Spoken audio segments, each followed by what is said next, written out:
Hi, TT babies. Hi, y'all. Hi, sir. Listen, Auntie had to go all the way back to get her switch out the glasses, because y'all didn't send me so many glasses. I couldn't figure out which ones, but I finally, somebody just sent me a pair of glasses, and I had to take the other ones back and take them up there. But guess what? Do y'all believe that things happen? You said what? It's okay. It's okay. Do y'all believe that some things happen just for because God ordained them to? It could be something so simple, okay?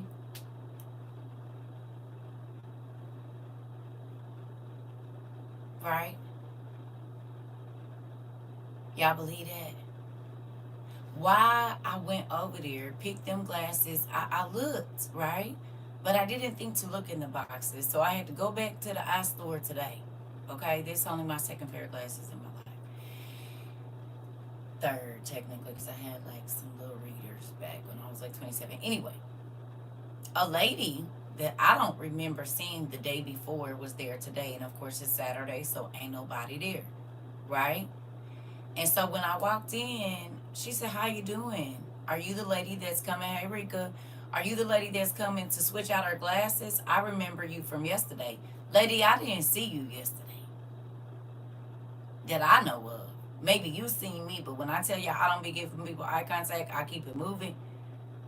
I'm here to handle my business. If you're not the person I'm talking to, I probably will never see the color of your eyes. You hear me? That's how I be moving, okay? But she remembered me from yesterday, which was crazy. So we started talking, and she was like, "So, what's going on?" I'm like, "Well, I teach on TikTok, and a nigga can't see.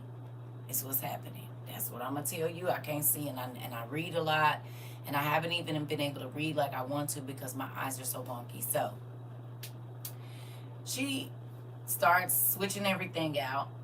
And she says, "Well, what do you teach?" And y'all know I have to be very careful in how I say what I teach because you never know what side of the fence people are on. And it's a lot of fences, right? So I was like, "Well, I teach biblical history, ancient history, blah, blah, blah, blah, blah. Not politics, but anything that's going on in the media right now. We talk about that." I went down the list, and she was like, So somehow or another, after that, she asked me another question. I don't remember what it was. Right, I did say some life coaching and a few other things, but we got to talking about not in depth about what's going on, and I was just asking her some questions, and then she asked me some questions, and finally she said, "Oh yeah, me and my husband bought a whole cow and a half a pig." She said everything will be fine as long as the electricity stays. And y'all know what happened. This I don't even know if it's gonna work because it is. This right here. As soon as she said, "As long as the electricity lasts, we're gonna be okay." So what do y'all think I said? Yeah, I've been knowing me for 3 years now, two and a half, 18 months. What do y'all think y'all sis TT daughter said? What do y'all think I said to her? Because I know y'all say it to other people too. Listen, what y'all say?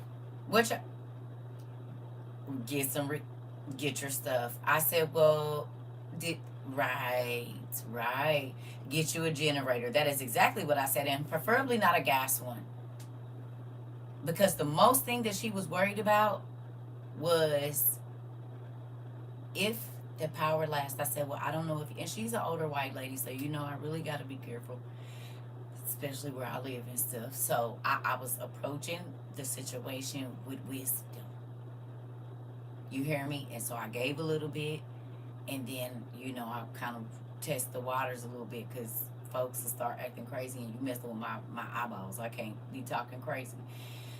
But I said, "Ma'am, gas runs out very quickly if you've noticed, if any of the major disasters we've had." I said, "But also since 2020, these major blackouts have been happening, and people have been losing everything in their refrigerators. I said, I cannot tell you what to do, but if you can start to pressure can, dehydrate, and or water bath all of that meat and stuff that you just bought, it's going to be important.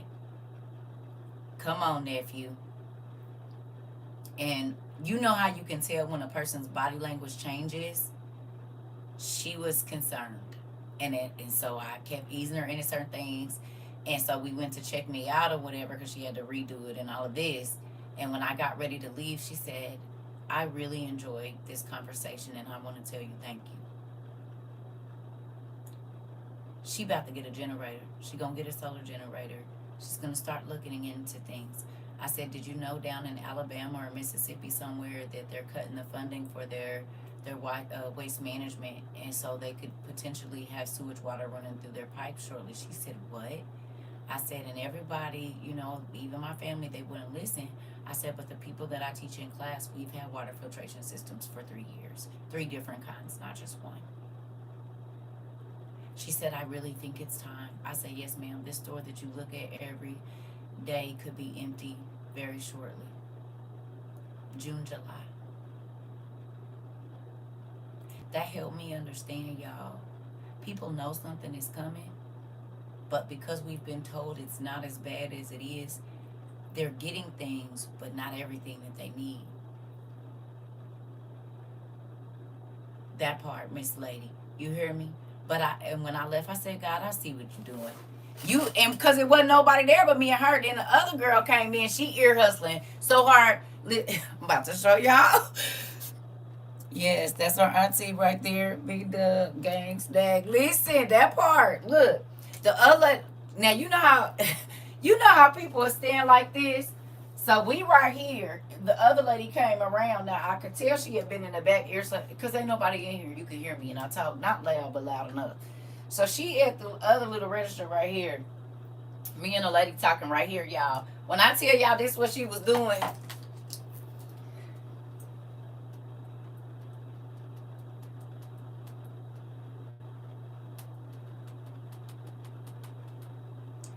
You ain't working. You ain't even typing. You're listening to everything I say. I've been through this before, right? The phone rang. She looked irritated. She answered and she was like that. But like that. Ooh, listen here. I was too tickled. She like that. Still trying to hear that. You got 2 ears, lady. Just turn to the other side so you can. I said that is too funny. But get your stuff, okay? Get your stuff. And then the older lady, she was like, thank you. I said, God, you know what you be doing every single time. So even if you take a wrong turn and you got to get out of the gas, come on now. You got to get out of the gas station. Because the fact that you remember me from yesterday, and I don't even remember seeing you, baby. I have my head in my books. Some can't listen and do. She said, this is more important. That part. Was it. She was like this. Lady. Crazy. You hear me? But guess what? That might be 2, 3, 4, 5,000 other people that get a message in their friend groups, on their social media, in their family that say, you know what? We need to start doing something. You hear me? Your one conversation can turn into 100. Those 100 can turn into 10,000, and those 10,000, if you get 100,000 impressions on something, come on, come on, come on. One person, you can change a whole family's life. Even though our families aren't listening, that doesn't mean other people's families aren't. Do you hear me? We have a responsibility to not scare people, but drop a seed. You ain't got to give them the whole shabam, but you do need to be dropping seeds. Hey, do you have any non-perishables at your house? If so, is it 3 months? No? Might want to look into that. Just wanted to say that. And walk off. You said I shared your live on Wally World. What's that?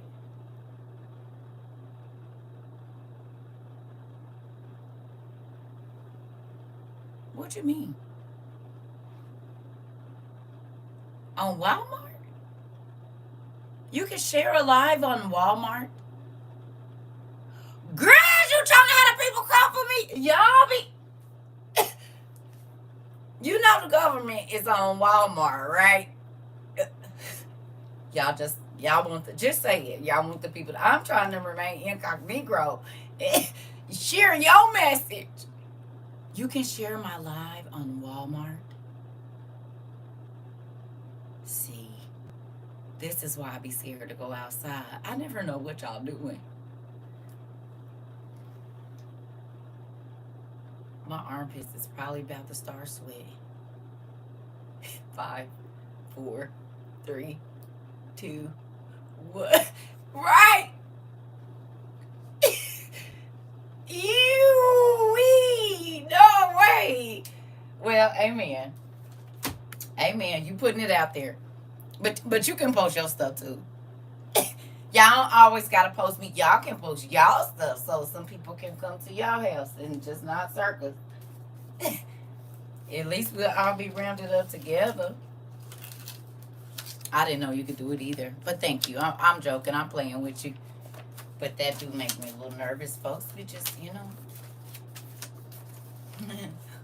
Well, yep. That way we'll all be rounded up together. My mom told me yesterday she has a consultation for a mommy makeover. I said, do you know how much survival stuff you can buy with that money? Baby, listen.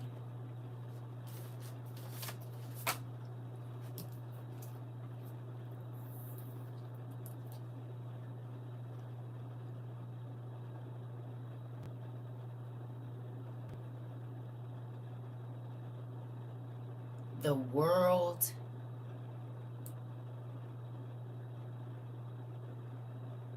You went in Dollar Tree yesterday. They on a hiring freeze because it ain't about to be nothing on the shelves. The world and the church are obsessed with how it looks. Come on. This. I keep trying to tell. I already see mine. I said, interesting. This is coming off a lot faster than it went on. You hear me?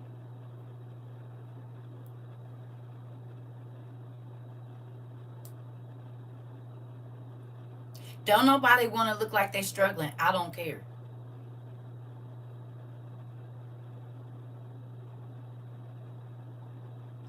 Don't nobody want to look like they fearful. I don't care. Don't nobody want to lower their pride and buy stuff on the low. I don't care. Don't nobody want to learn how to do stuff they self. Guess what? I don't care.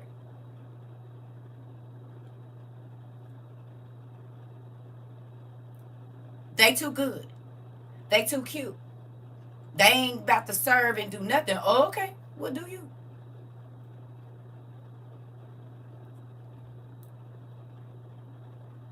Because what you gonna do when it ain't nobody to process it for you? That's how I was at the Freemason funeral.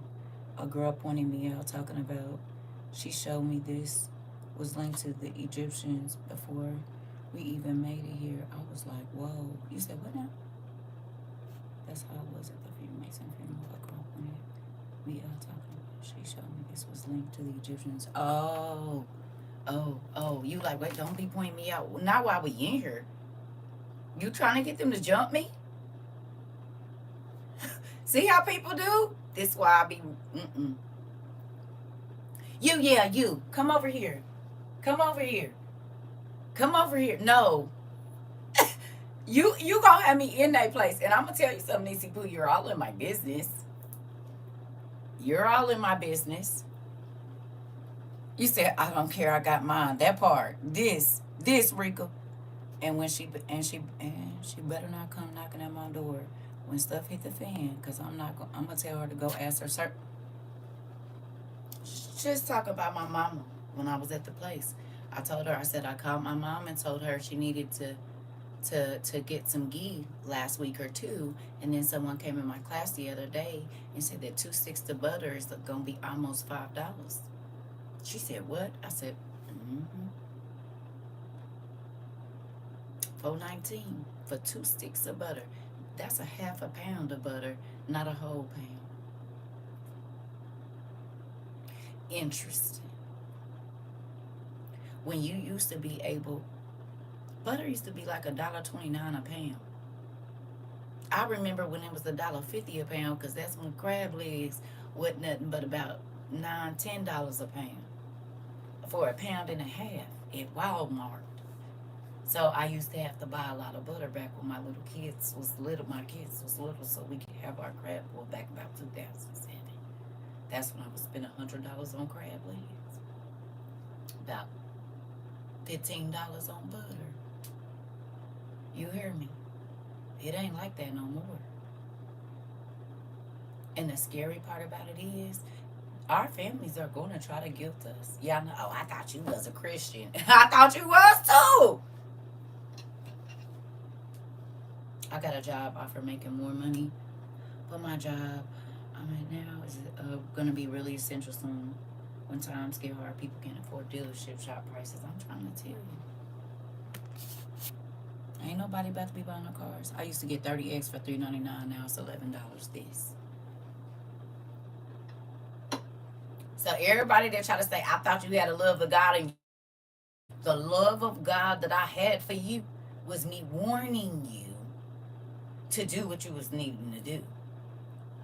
Because folks, as we said yesterday, don't believe the fat meat is greasy, but they finding out right now. They are finding out. I told you, so it could hold you. Now it's about to fold you. Ooh, ooh, ooh, that's good. Ooh, yeah. I told you so it could hold you. Now it's about to fold you, baby. That's good, Rika. That's real good, because it is. I'm going to ask this, and I ask it all the time, not trying to be funny. Hit them with that. I thought you were following and hearing God. I guess you've been following a different God, and walk off Mari.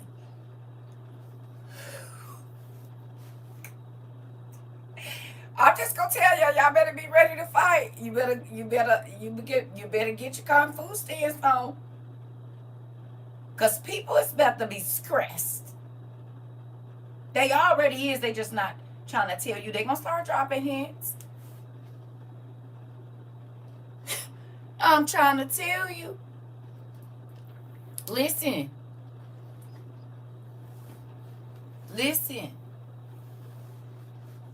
Okay. Let's touch on that, because it got everything to do. All of what y'all saying with the Egyptian stuff and the practices and all of this is in everything that we gonna talk about today. About the people that be hearing God, and the people that's following his ways, and the people that's not, and how they sneak stuff in. I'm just waiting to see people crash out about eggs, bread, and coffee beans. Listen, y'all, I didn't see it until today, but Miss Michelle said they canceled her order for all her seasonings that was gonna make all of her stuff. And that's the lady that work at the ports.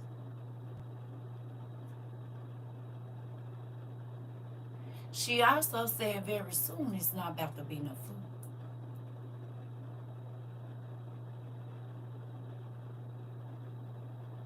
See, last time it was the food was at the ports, but wasn't nobody to get it, so it was spoiling. This time there's empty containers coming. It ain't none to get.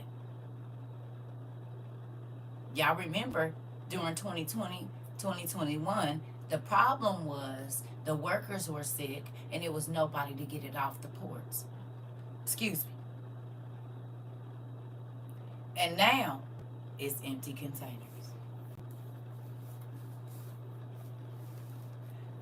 They're trying to make us look out to look like we're crazy, but when the table turned, they're gonna wish they would have listened. Yeah, they already doing it right now. They pride too big though, because they know how bad they talked about you. They've started having shortages in women's health stuff too, I think. I ordered some monthly supplies and they canceled the order.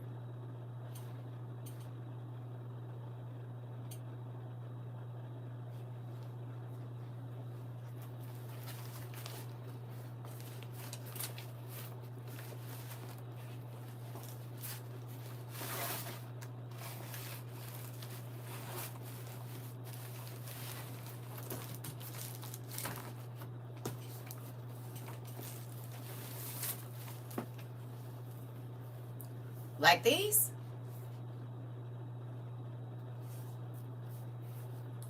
Like stuff like this that you put in your drawers?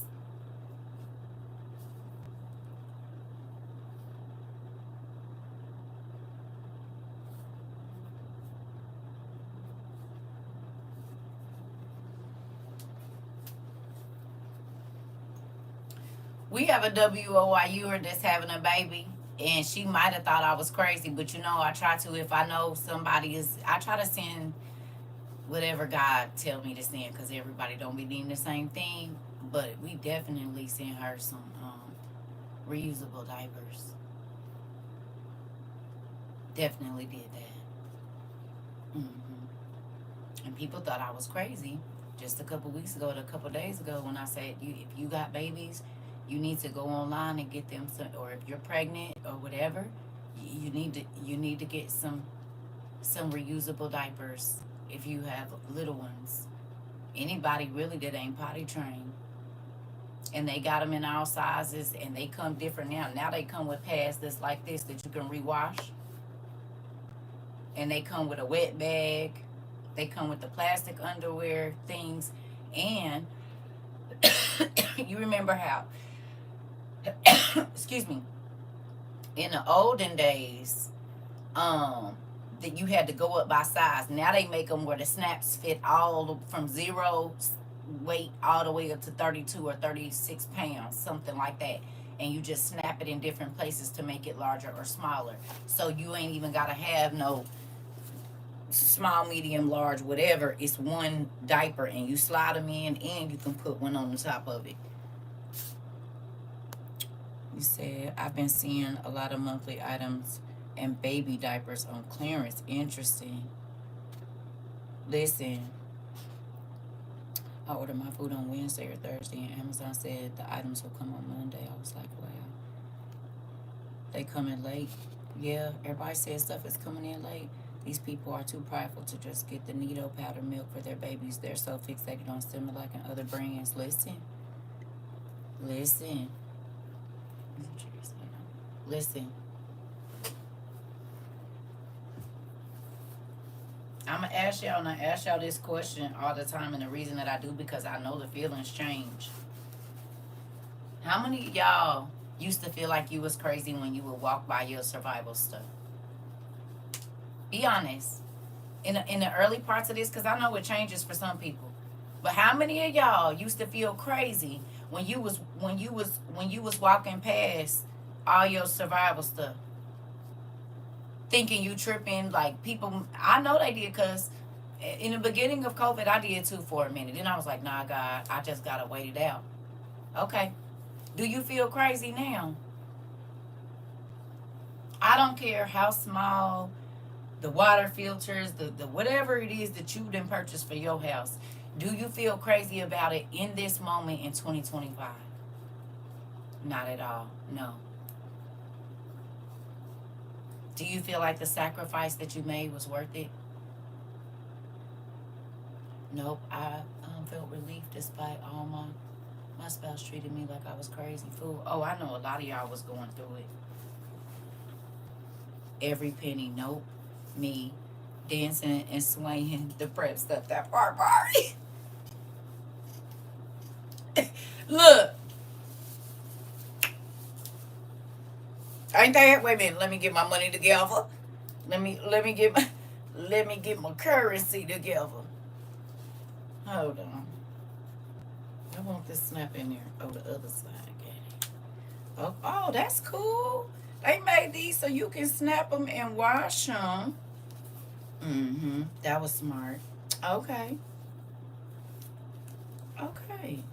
Let me see something real quick. I didn't even know they did. Okay, these is all connected. And that's connected. Okay. Look here. Learn something new every day. So if you gotta wash them, you ain't gotta worry about them flapping all over the place. You gotta wash them all at one time.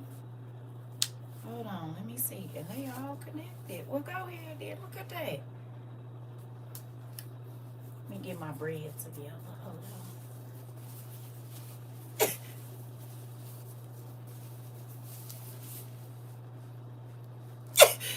that what they be doing with the money? You said you need how many pads? Yeah, just to hang dry them, right? Just snap them together. You ain't losing them. Who gonna do this for my socks? Cause I'm girl Tabitha. If you don't get out my, I said today when I put my socks on, it don't matter if they match. It matters if it's the same type of sock. Get out my closet, cause I was looking for the match. I said it don't. They the same kind of sock. They don't gotta match. Ain't nobody gonna see the bottom of my socks anyway. They in my damn shoes. So on the top, you would think it's a matching pair. On the bottom, not so much. Not so much. I just quit looking for pairs. As long as they the same kind of sock, they going on. It could be ordered a security system in 2 in 1. Listen, I'm trying to tell you, it don't matter. You can't see the bottom. Me and my granddaughter always mismatch socks. Girl, cause especially when the dryer eater, I don't know, and it's only me in here. I'm not about to do that. I don't care. Girl, yeah, as long as it's the same kind of sock, it's a match. That it could be red and purple, long as it's the same. Like, folks look at me and my fuzzy socks funny, but when that freeze, come on, baby, Will. Listen, I be outside on the porch early in the morning with my snow boots on and a big robe and a hat. And it's April, about to be May. I did it today. I had on my Snoop Dogg Snuggly, and my feet got cold because I went out there with my center side. No, it was only like 50 degrees. Maybe I came right back in here and put my boots on. So when people like get out the parking lot or whatever, I know they be like, why do she be? I don't care. I'm out here to journal. I got my headphones on. I am minding my business, and I'm gonna need you to do the same. I be looking like I'm homeless when I'm sitting outside. The dryer always eats mine. So mismatch is fine with me. I'm trying to tell you, I'm not about to keep looking for no socks. I'm here right now because I don't have all my cowboy rain boots with my tracksuit. Listen, listen, I do not care. I don't. I'll go out of this house looking a hot mess. I don't care. As long as I'm happy, it don't matter if nobody else like what I like. As long as I'm okay. That's all that matters. Listen. Oh, it's literally raining and pouring. Oh yeah. And will, girl. I'm going to tell you like this. You all, to walk through this journey with WOIU, you had to give up what people thought about you. Did you not?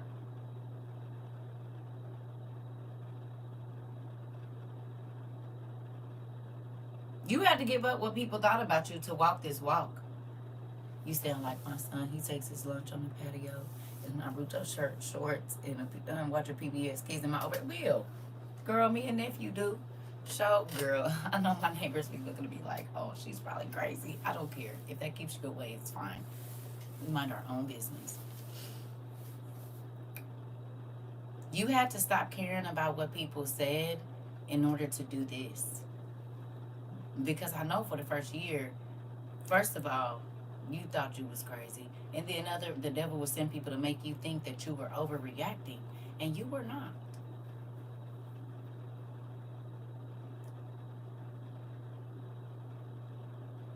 What is faith? What's the definition of faith that the Bible gives us? I'm about to show you something. What's the definition?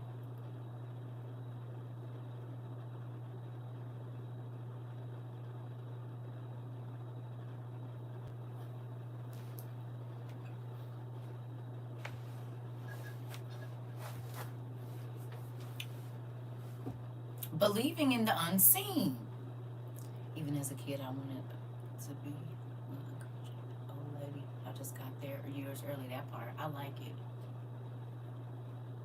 Faith is believing in something you haven't seen yet. Acting on something you have not seen yet. Yes or no?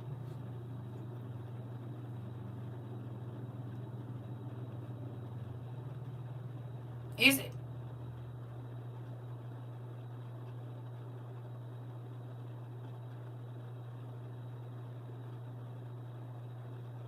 Did you act on something you hadn't seen yet?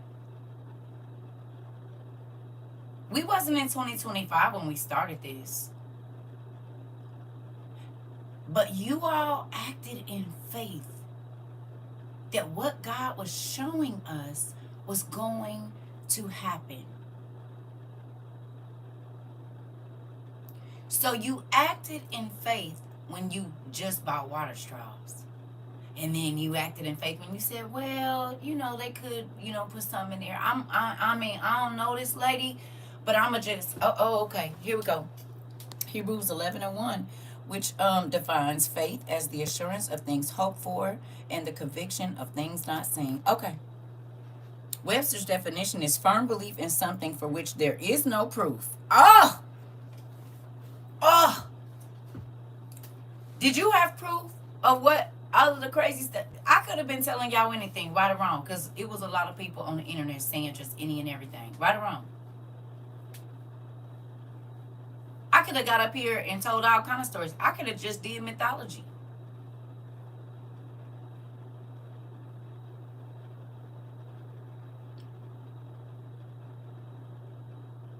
There was no proof for real of why you needed to go get a gas mask, why you needed to get a water filter. There was no proof for any of that for real. When I asked everybody to go get the floaties, the floods in Tennessee and stuff hadn't happened yet. Not even the flood down in Texas, and then Georgia flooded. You said, you know what? I'ma just go on and something could happen. You never know. When you started dehydrating meat or whatever, now if you did this stuff before, okay, but I'm saying to the people that got here, that came to WOIU, and a light switch flicked on, okay? You hear me? A light switch flicked on, and you said, even though I have not seen it happen, I still believe that it will, so I'm going to do something about it now. Do you realize that you acted in faith that God would provide for you or put it in your plate in front of you what you needed prior to the stuff that we read about coming? That is, God, I believe you. And I don't have to see it to believe it. I don't have to wait till it is happening. I don't know why. It's hitting me in my chest. It won't leave me alone. We had it in class and then got right off and somebody was talking about it at work. God, I know you talking to me. If God sends a prophet, the people ought to listen. They didn't believe Elijah either. Baby, listen.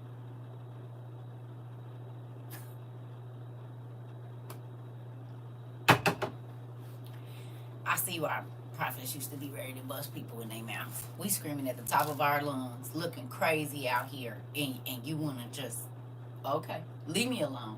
And I believe that's why God would allow the prophets to come, say what they got to say, and then he done took them somewhere else. And now folks is looking like, wait a minute, he was saying this, or she was saying this, or they were saying this, whatever. Oh, okay, well, it's too late now because they on your head, nigga. They on your head. So, to our class today, we just gonna mull around. I was looking at some stuff earlier, and I went to Leviticus 18, and then we gonna go somewhere else, right? But the first couple sentences hit me in my throat so hard. So do y'all want to go to Leviticus 18 with me real quick?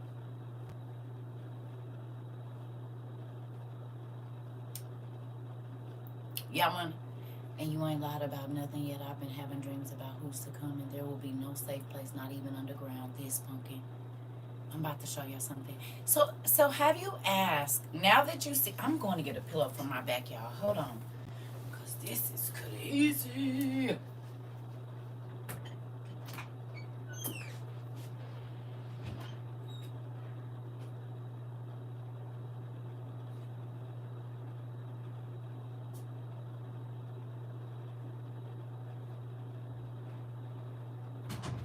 My new favorite snack in the middle of the night. I got me some cream cheese, salt and pepper, and I bought me 2 shallots, and I chopped one of them up and mixed it in with that cream cheese and put a little bit of garlic powder. Now, next time I'm going to put me some garlic in there because that's what I forgot.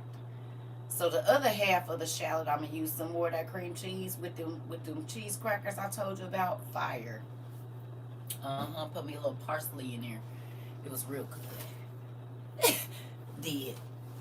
Sure did. That's what I ate last night or this morning when I got off of here. And then my raggedy self, because it was almost frozen in my dang refrigerator, so I used the blow dryer to warm it up a little bit so it was spreadable while I was in the bed. I said, you just lazy. I'd rather use the blow dryer than the microwave, so it does the same thing. And I don't have to carry the microwave to my room. Just junky. I know, it's okay.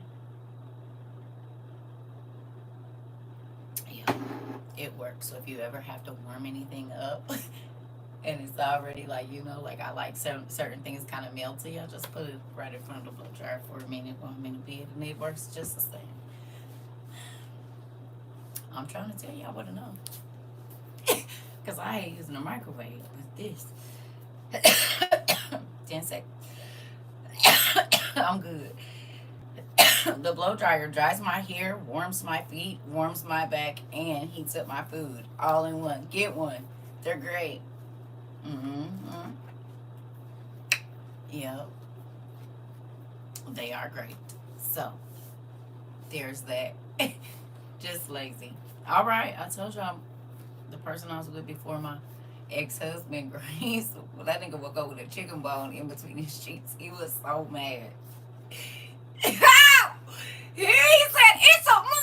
He rolled over trying to give me a kiss in the morning and rolled right over. And it was not a whole chicken bone, but a wingette. In the bed, I done fell asleep eating, baby. And he rolled over and it caught him in his crack, baby. He was cussing up a storm. I was too tickled. You see how I feel to be poked. Move along. Listen. Yeah. See how that works when you want to roll over and put out dogs and buns and stuff? Just don't do it.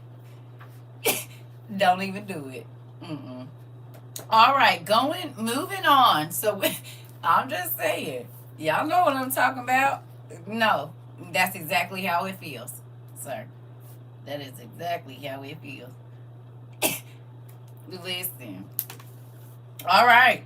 So, right. No tag backs. Right. That's it. That's all. This part. Okay, so look, real quick.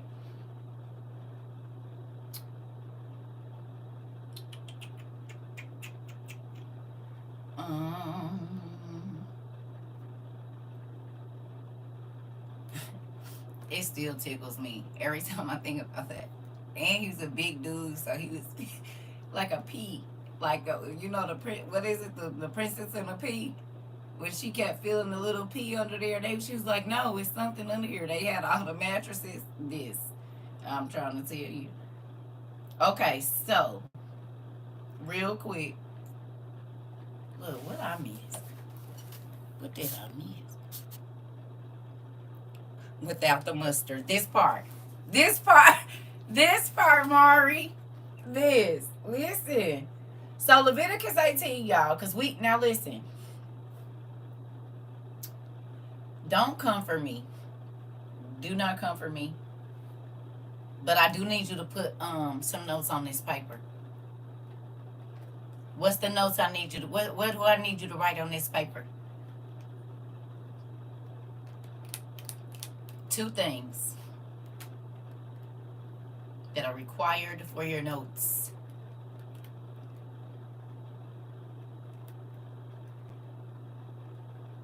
Yellow.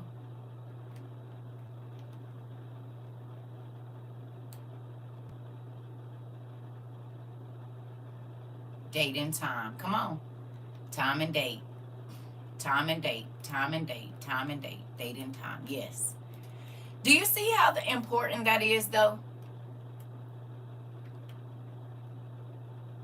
Do you know why I ask y'all to do that?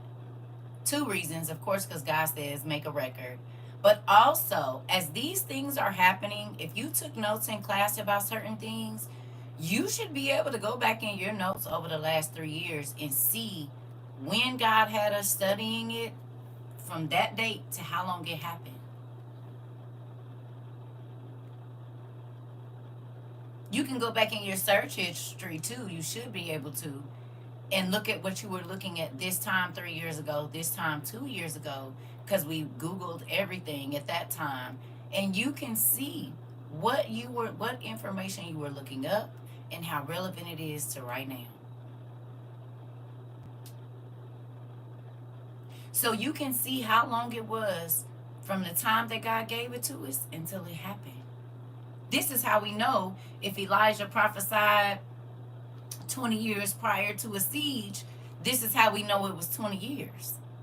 Because somebody recorded it when he said it, the day he said it, the year that he said it, under the king or whoever. And then when it happened, it was somebody else that recorded the day that it happened. This is how we know it was 400 years to this or 200 years to that. I see it like this: even if I don't make it, someone may find my journals and gain the knowledge I left behind this. And think about it. That's what all Moses, Abraham, Adam, Seth, all of them. How would we know the stories if somebody didn't write it down? If somebody didn't record it, we would never have it. And there are things that have been recorded that the main population doesn't know about. And then there's things that God let them be lost forever because he didn't even want nobody to read it. It's written down in his heavenly tablets, but it ain't nowhere here on earth.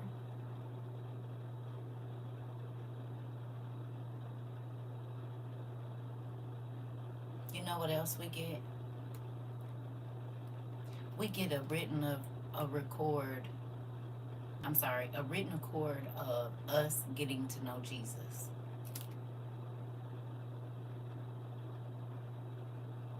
If he is his word and his word is him, you have date and time from the times that you was trying to find out.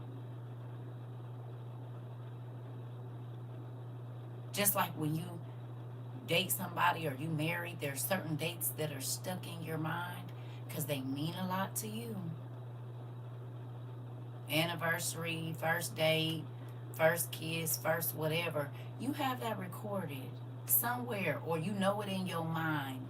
And every time you think about that thing, you think very fondly. You might get a warm sensation or whatever else it is. You realize that's what your notes is with God.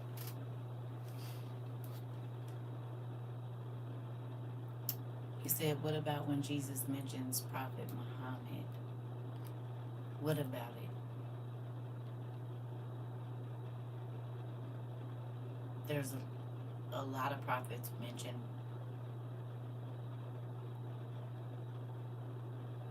We just mentioned a few of them. What about it?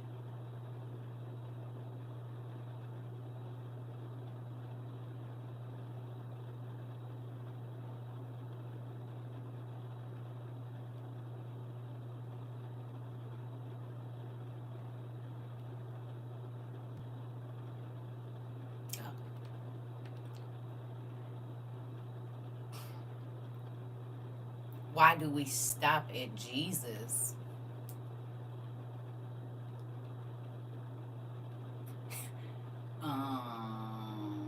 Did the prophets stop with Jesus?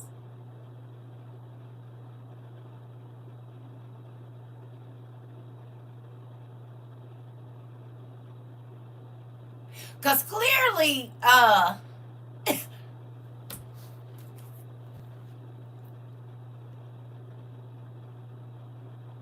I mean, I don't know how long you've been in class, but I was just saying God told us 3 years ago everything that's going on right now, so I don't think we did.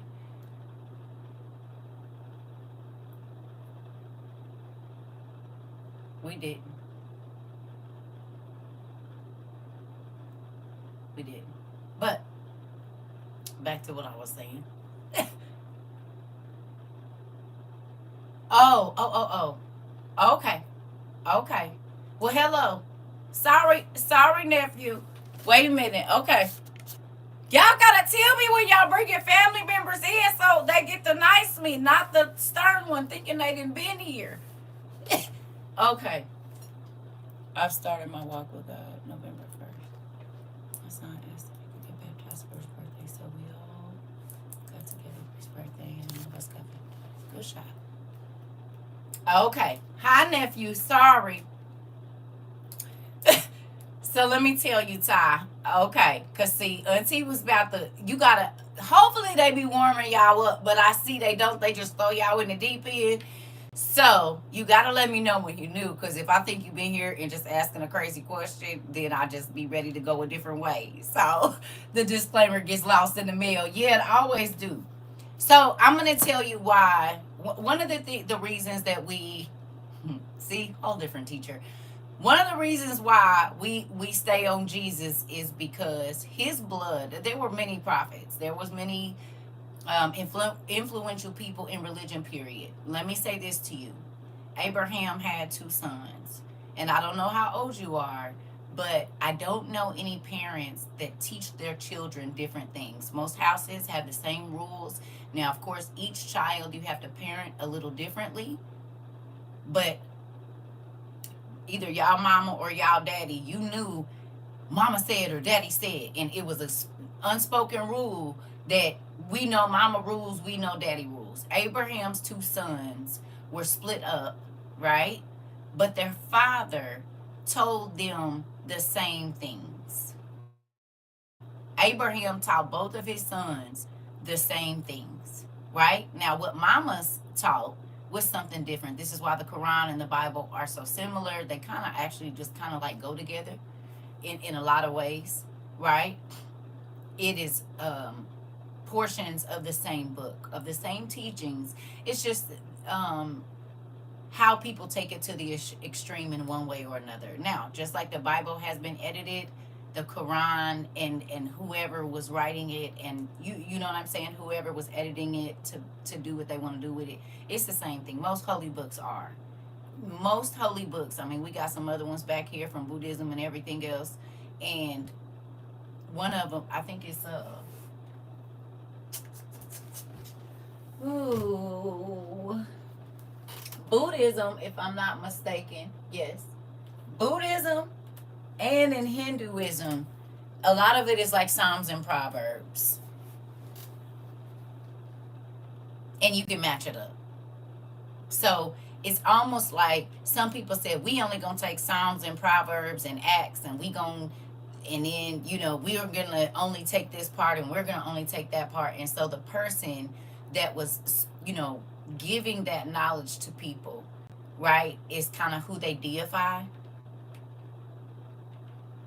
We're Isaac, they're Ishmael, we're all cousins through our granddaddy. Exactly. Exactly. Exactly.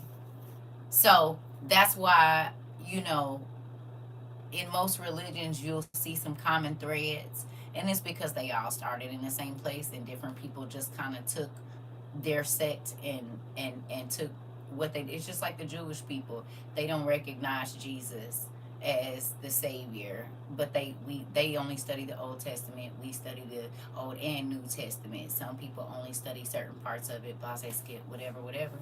So it's been plenty of prophets. There are still prophets and prophetesses, and you just got to get a collection of everything together so that you can understand. Because God said you have to seek and find, which means it's not all in one place. And he said, I have sheep in many folds, so it's not that you can't get nothing from the Quran. You know what I mean? It's not that you can't get anything from Hinduism. You just have to understand where the threads are the same. And then you'll understand that it was just their version of whatever.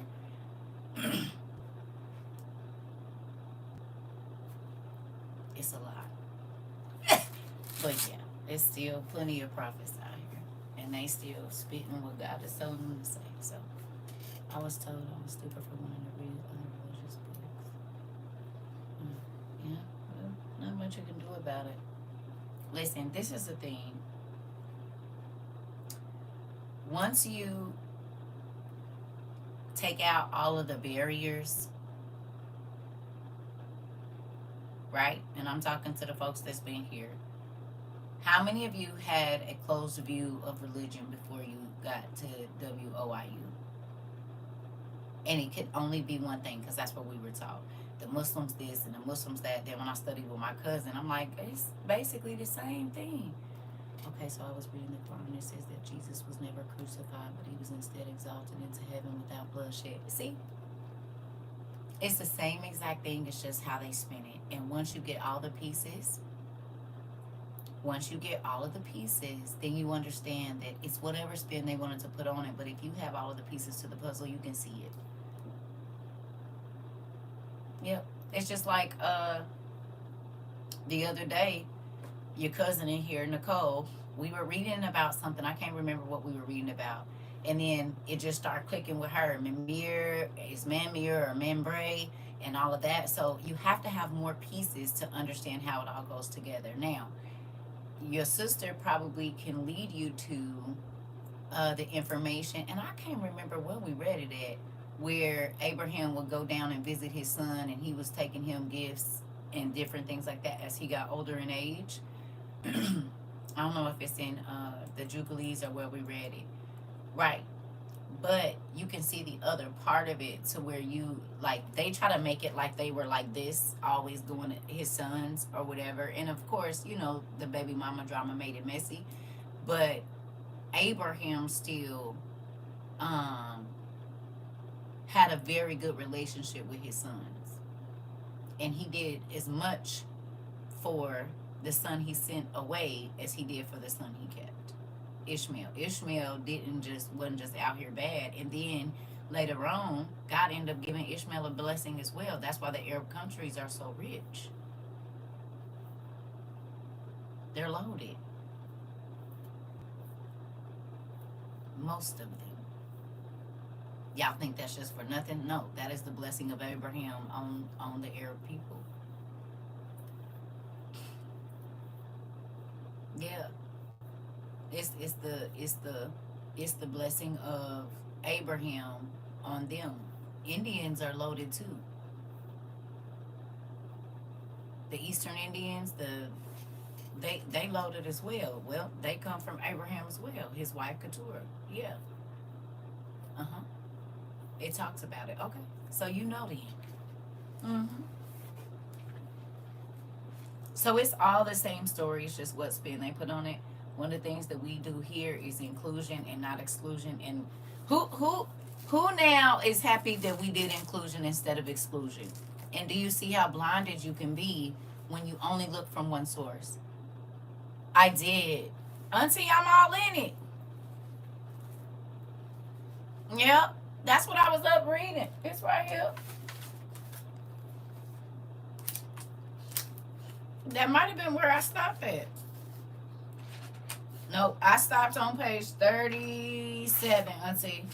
I done got past the altar and all that. Yep, I got all my notes enough. That's how we got on it. We were studying about that, auntie. And that's how we was looking at the trees. That we was looking at the trees. That's what got Nicole. Oh, yeah. Oh, auntie, I'm all over the place. That's why I ain't really talked about it, because I don't want y'all to think I'm crazy all the way. But I've been putting some stuff together. That's how I got to that Jesus showing up. And the reason that they say Lord is because Jesus was showing up prior to his birth, and they didn't want us to think we was crazy. I always thought there's only one true God, and people in different religions and cultures just called him by another name most of the time. That's pretty much what it is, Sarah. That's pretty, because I didn't know. The argument my mom and I had the other day was, if it ain't Jesus, if they ain't using the name Jesus, right? Right? But I just found out today, not today, a couple of days ago. Y'all know Jeannie Ma?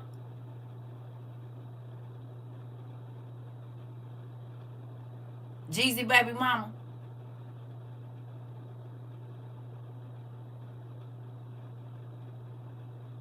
You welcome, sis.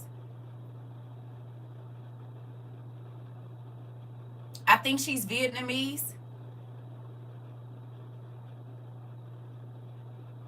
She was teaching Coco about Jesus on Easter. And this is where I learned. I don't know if she's Vietnamese. I don't know which one she is. And I'm not trying to be offensive. Is she still his baby mama, auntie? She is ex-wife, but she's still his baby mama. That she a baby mama now. She was ex-wife. She's ex-wife, but she's still baby mama. She's Vietnamese. Okay. So Vietnamese don't call Jesus Jesus. They call him Chua. Chua. So if they walked around you, hallelujah, Chua, thank you, Chua. Thank you. Thank you, Chua. Somebody that don't know no better would think that they was praying to another God. But because they haven't taken the time to educate themselves, they don't know that that's how you say Jesus in Vietnamese.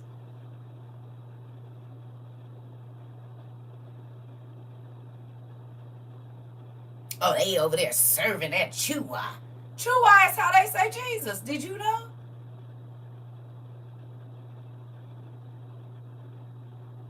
But because you're ignorant and haven't taken the time to even say, hey, excuse me, do you guys have a name for Jesus in your culture? Simple question. Chua is the you said Chua is the Vietnamese word for temple too. Oh, okay. Was he not the temple that destroyed and rebuilt it?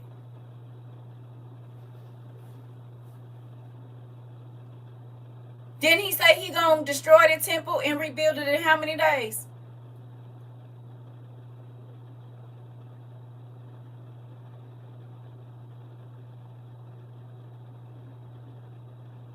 You hear me? He was the temple, was he not? And they laughed at him when he said, I'm going to destroy the temple and then I'm going to rebuild it in 3 days. And that's what he did. Do you hear me?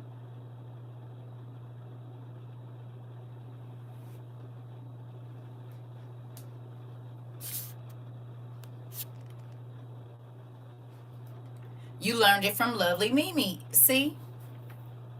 So do you see how the devil would have somebody fighting because they don't say Jesus and then somebody else say Yahshua and they all talking about the same person? Do you see? Again, we talked about this. Some people know me as something that you put on sweets or use to sweeten stuff up with. Some people know me by the name my mama gave me. Y'all know me by CERCA. It's other people that know me by some other names. Same person. Somebody was like, if you talking about such and such, she used to live on the West Coast. When I met her, she was down south. Well, I met her in the Midwest. And she told me her name was. They all me.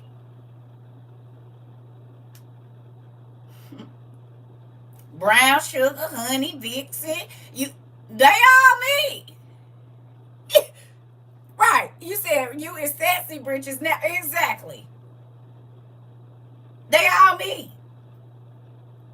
But they met me in a different place and I was going by a different name.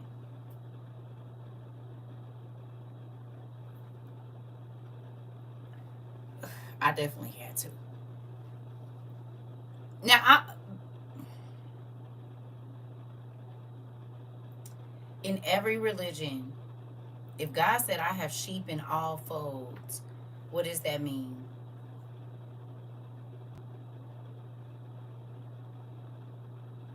Exactly, Phaedra.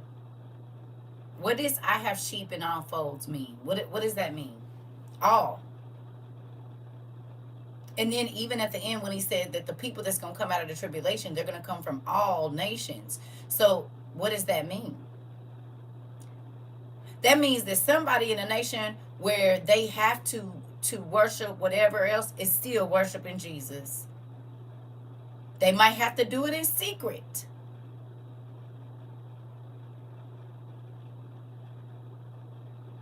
It means everywhere in every culture. Exactly. People don't understand all, I don't think. When he says all, he means everybody in every race, even in the ones in the most remote places that haven't been touched by humans that are from modern world, even them. That's all. Who bought all them books up at the thrift store? What books? Who? I mean, you said what? Who bought all them books up at thrift bookstore? Oh, I don't know. Somebody sent me. Who sent this? Cause it wasn't on the thing, or maybe I didn't look at it. Who sent this? Auntie, did you send this?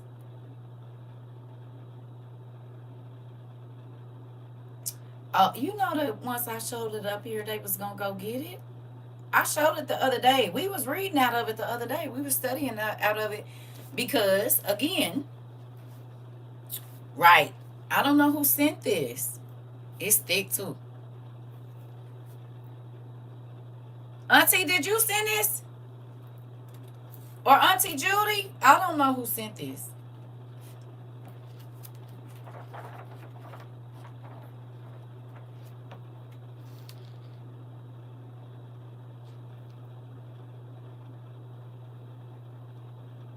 Mm. I wasn't there. This was my first time seeing that book. Oh, okay. Okay, sorry, sis. It wasn't you. I don't know who sent it. It might have been Auntie Lisa. So,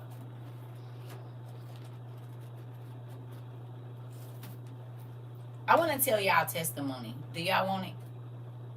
Real quick before we get into what we're going to study, because I think it's important.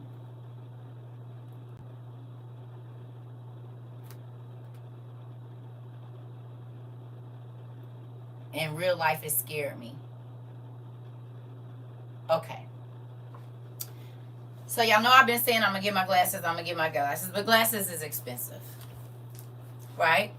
Glasses are expensive. They are. Especially mine, seeing as how I have all of these trifocal stuff going on. Right? So I was like, Dad, I'm going to go ahead and get these glasses. Right? I'm going to have to rearrange my finances a little bit, but I'm going to go ahead and do it. Okay? So, I'm going to show you something. Hold on.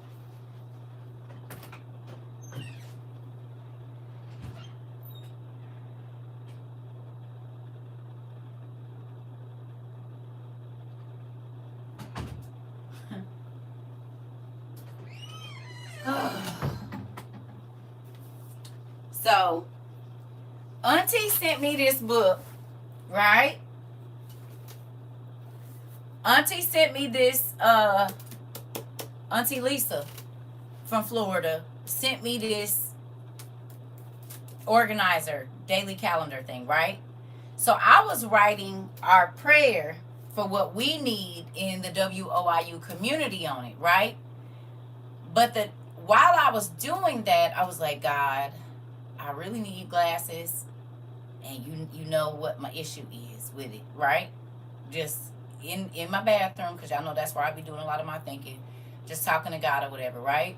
So I sit this down on the floor, get up to go do something else, and come back because now I'm ready to write down all I want to write down.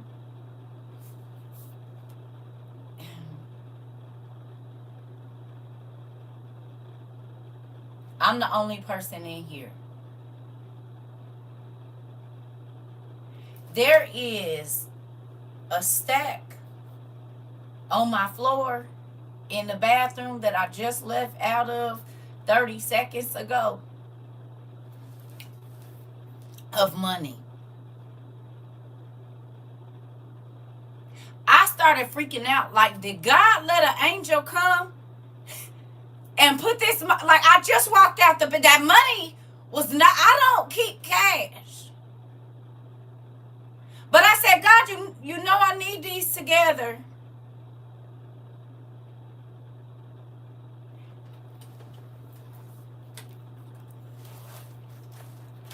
It had to have been hid in this book.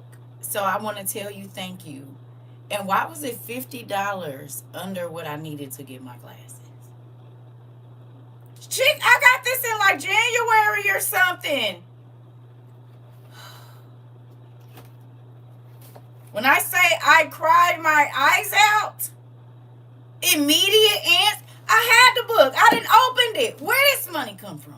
It slid right out. And when I say it was laid perfectly, I walked in and was like, y'all. I'm like, did you freeze time to come lay this money in here? Like, I was debating on telling y'all, because I was like, I do not want nobody to think I'm crazy. But baby, when I tell you $50 under what I needed. Do you understand? And I'm not going to cry. Maybe a little bit. Girl, I was scared. Because now it's like, who in here with me? Because it's only me. And I know I ain't got no money laid on the floor. Don't. I've had this book probably since January or something. I don't know. I can't remember when she sent it. But what I needed, listen, Mari, was already provided. And I have picked this book up and looked through it. So, you said shake a little harder, see what else come out. No, I'm going to wait, because if it's something else in here, it's going to come out at the time it needs to. I'm going to just leave it. Because it's been in there. It was a young lady that sent me some goodies in a box. And one of the times I had ran out of my medicine, I didn't even know I already had medicine waiting on me. Good medicine, too. It had been sitting in a box under my bed for almost 6-7 months, because I didn't open the box all the way. And so one of the times I said, I might have put some meds up somewhere for a just in case moment, just in case the pharmacy is closed. You remember this, Tasha? So y'all just be giving gifts and keep on giving, and I'm grateful, because they always come in a time when I be in a pinch, like, woo, thank you, Dad. I love them. Every time. Every time. Listen, it didn't happen so many times, it's too many times to count. Listen, Mama, they at the place right now. That's what I just had to take back up there today. That's what I just took up there today. Did. Ever since that happened, I've been shaking my box. Nothing. You know what? Petty. You are listen. But you know what? That is so beautiful. The miracles that gives us be so amazing. It makes me cry a lot. I ain't even gonna lie to y'all. It make me cry. I cry a lot around here. I do. I cry a lot around here. But this is the thing, though, right? Yes, we have our own time. I'm going to tell you something. Your faith really do grow. Do you know that? It's like a plant. And plants have seasons where they don't grow as much. They don't die. But they have seasons where they grow, and they grow, like crazy. And then they go into like a rest type state where they're not dead, but they just are not flourishing right now. Different things like that. And it all, what you put into your soil. You hear me? It's a real thing. I read something in the book that Auntie sent me that made me go to tears again. And I don't exactly know where it is, but it was saying that God put the people that he chose through famine, through poverty, through oppression, through all of these different things to test them.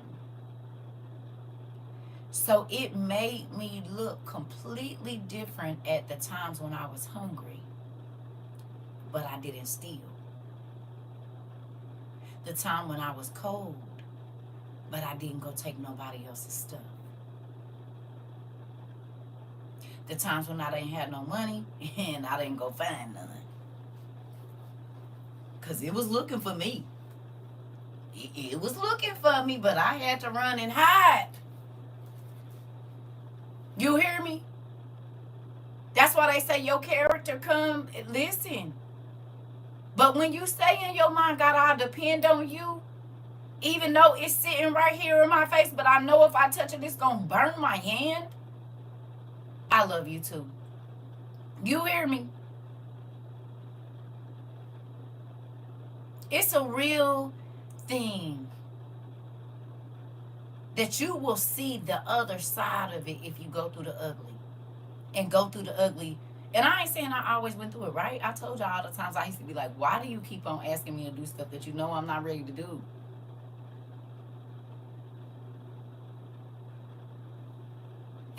It's some itches I still need scratched. So call somebody else. I'll come around in a little bit, but not right now. He used to be like, no, I'm going to wait on you because you're the person I need. Well, I don't know. I mean, I don't know when I'm going to be ready. Because I was having fun. I just read today, God wants good character, and character is important, more important than a pocketbook. Yeah. Listen, you can call somebody else. It's okay. You ain't got to call me right now. You can go to the next person because, listen. Okay, so Camilla, you sent that. Okay, thank you. We were trying to figure out who sent it. That has to show the blessings of others. Listen, yes, thank you. Because we was trying to figure out, and I done already got in here and got to looking around and stuff. It's big, too. I was already looking at some stuff. I said, they about to play in our face, but we going to go ahead and get on through here. Because they keep on telling us what's fake, and we know what's fake is real. We know that. But for real, so understand, y'all. Sometimes when y'all see me saying or doing certain things, it was not always like this. Them hit, you said then hit you with it. It's not for you to do it, but for you to trust me to complete your process of transformation. This part. And do. Good morning, pumpkin. And do. I was thinking about that too, Margaret. You all in my business. All in my business. I was talking to when I was writing in my journal today. Thank you so much. I appreciate you. We gonna get on down in there, and you already got people talking about, ooh. So they ready. They about to, some other folks about to probably go have it. But I want to say this, y'all, because I ran from God. I told you that for a long time. Because I wanted to act like the Canaanites and the Perizzites and the Jebusites and the Amorites. I was following him behind them, all in their dens of sin, honey. Let's get it! You hear me? You said y'all doing what? Now, I might not partake in that part, but the rest of it, I'm gonna go for that. You hear me? Not having standards in the sin den. Like it's any cleaner than anything else that's going on in here. Was running with the Perizzites and the Jebusites and the Amorites and the Canaanites. Them was my niggas. And whatever they was on, for the most part, I was on it too. When I see Dad blessing others, I get really excited and hopeful because I know Dad does it for him. He would definitely do it for me. This. And that's why whenever I tell y'all something about what God does for me, it's not to brag. It is not to brag. I be wanting y'all to see that he really do come in clutch. Because people will tell you, money don't fall out the sky. Opportunities don't fall out the sky. What they do if you got a sky daddy, how else he gonna give it to you?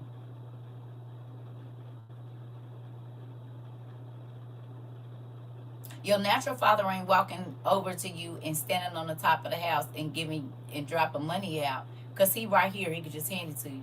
But he ain't up here. So Sky Daddy got to drop it out the sky. And I don't care where it come from. It could come from a hole in the ground.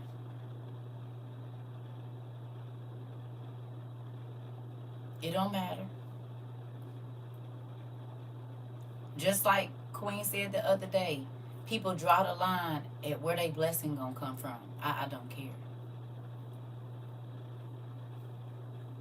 My daughter said all the time, I don't want nobody because they gonna say, I don't care what you say after you didn't listen. You can talk crazy about everything to you.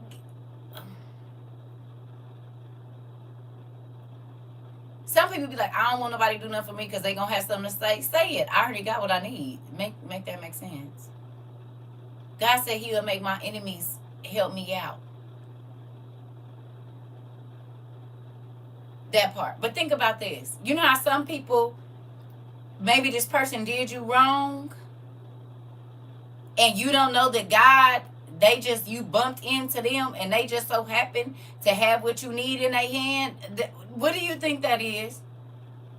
You can say you gave it. I don't care. You answered. God used you, my enemy, to come and bless me. I don't care how it would come.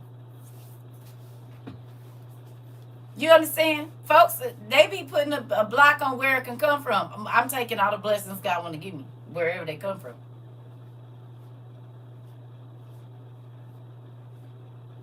If He said, I will make your enemies bless you, not, saying, y'all, I'm just saying in general, well, then why, if an enemy try to come up and give you something, aren't you? I mean, I ain't saying drink no poison or nothing, but if you prayed a prayer and God sent somebody that did you bad, and they say, you know what, I just want to talk to you. What's up? For real, I just wanted to, I know I did you bad, and then they hand you some cash. You gonna not take it?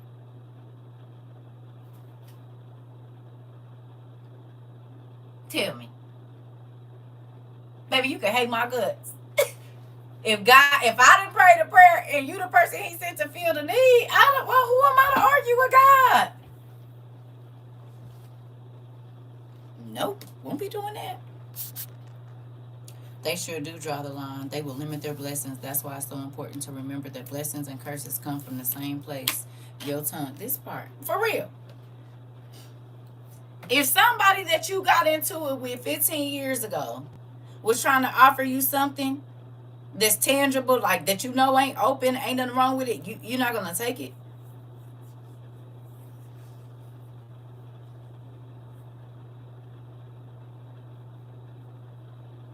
And you just told God this is what you need. If He can put it in a fish mouth, He can put it in your enemy hand. Hello? How many times did God make Israel's enemies give them all their stuff?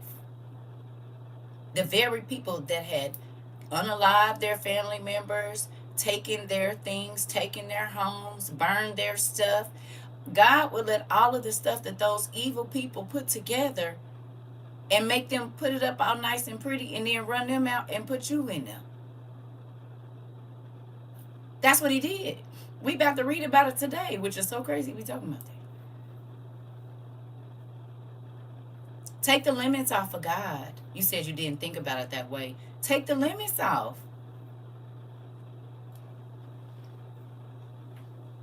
Say it. I'm going to take the limits off of God. Say it with me.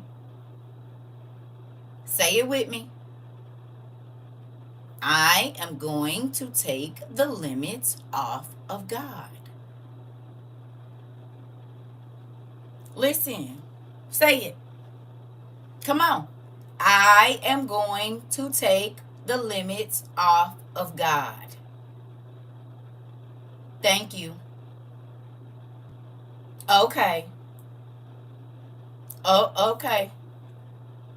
I'm listening. It ain't only 2 people in this class.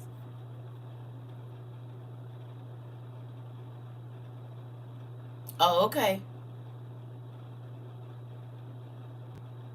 Oh, okay. Okay. Okay. Oh, okay. Thank you. Thank you. Thank you. Thank you. Oh, okay. Okay. Okay.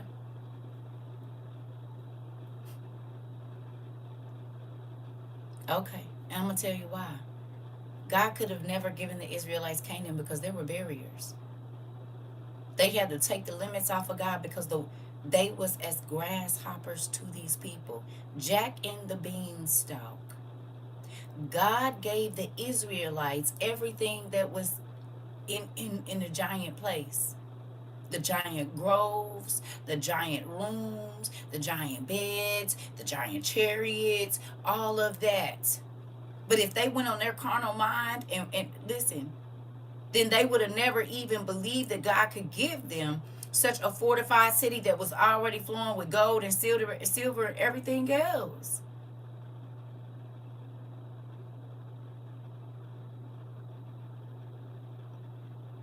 If you limit God, do not complain about not having abundance. Because it don't always come from where you think it's going to come from.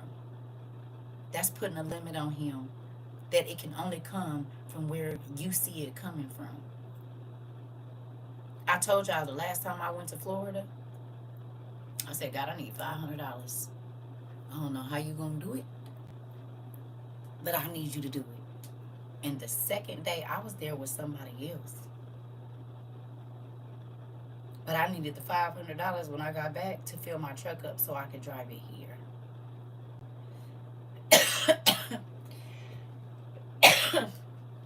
A person I never met in my life, Uncle Todd, came and sat down and was talking to me. And we just talking. I never met this white man before ever in my life. He was doing a job. You know how they go and live at like the hotels when they own a job out of town. And we was just talking right out there in front of the hotel. He said, I'm going to go to my room. I'll be right back. That man came and did just like this. I said, what is that for? He said, I'm supposed to give this to you. Crispy, crispy, crispy, crispy, crispy, crispy money. He didn't took it out the stack. Got the paper on it. $500. I took it up. My sister had been in class. She told y'all. I took it upstairs. I said, look. She said, where you get that? I said, we got a new Uncle Todd. I had only been in Florida 2 days. I ain't turned no trick. I ain't did nothing. I sat there and the man, and I wasn't woe is me or nothing. He like, what you doing here with my sister having surgery? Blase skip. I really needed to be at the crib. I'm just having random conversation. Whole time this man is a multimillionaire and didn't even know it. God will put you in the presence of people that are going to bless you if you allow him to guide you. My sister kept saying, girl, come on. I'm like, I'm already going through this divorce. I don't know where I'm going to move. I got stuff going on. She said, you need a vacation. Well, I had just told God I needed a vacation. She called me the same day and was like, you want to go to Florida for 10 days? My daughter's like, Mom, you need to go. We'll hold down the fort. You need to go. Then on the plane, I'm like, God, you already know I really don't have no money to be spending. Blah, blah, blah, blah. Boom. Get there. There it is. I just got chills. My son said something just like that to a woman at the grocery store. He told her, I'm supposed to tell you God is alive. She looked shook. I keep trying to tell you. Y'all take the limit. Hopefully today you taking the limits off. I didn't been play. I told y'all. One time, me and my ex, not my husband, the guy I was with before him, we was driving from Arizona back to the Midwest. Ran out of money. Got to the thing, we had like, I don't know, we probably had like $150 left. We had to feed all these kids, plus put gas in the car and get back to where we was going. So we get to the Sonic in the middle of nowhere in Kansas, like in middle America somewhere. It's late at night. This is when Sonic stayed open 24 hours or however long. We get there, I'm like, we gotta get some food. I'm like, we just gonna have to figure it out because these kids is hungry. I'm tired. I'm hungry. I don't want to eat no more snacks. We getting ready to get something. I don't care if it's just chili dogs and fries. We about to get something. So this man comes out. Now, mind you, everything we own is on the top of this van and in the van. The man comes out And he's like, you guys want something to drink? He asked the kids, y'all want some ice cream?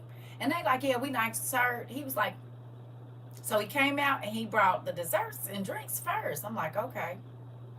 So then he was asking everybody what they want. And he was like, kids, what y'all want? I'm like, I'm going to order for them. He like, kids, what y'all want?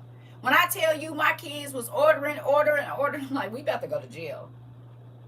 I said, sir, listen. He said, so then he comes back out and he brings all of this food, onion rings, tater tots, kids meals, slushies and ice cream, just, and I'm like, we about to go to jail because I don't have enough money to pay for this. So we kept saying, sir, and this nigga, he looking like, man, they said that's up. I'm like, I don't know. So the man comes back out. He said, have a nice night.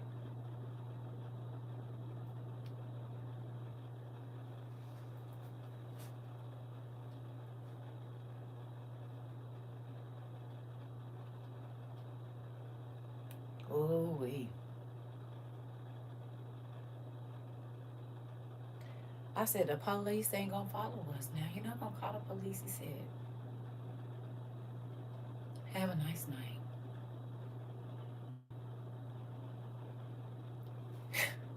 So we had enough money to get home. My kids had so much stuff. It was crazy.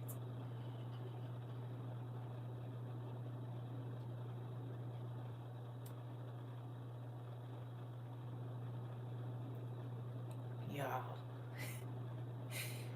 I done been in some situations, I'm telling you. And it was when I was down to nothing, down to my lowest. There was nobody I can call.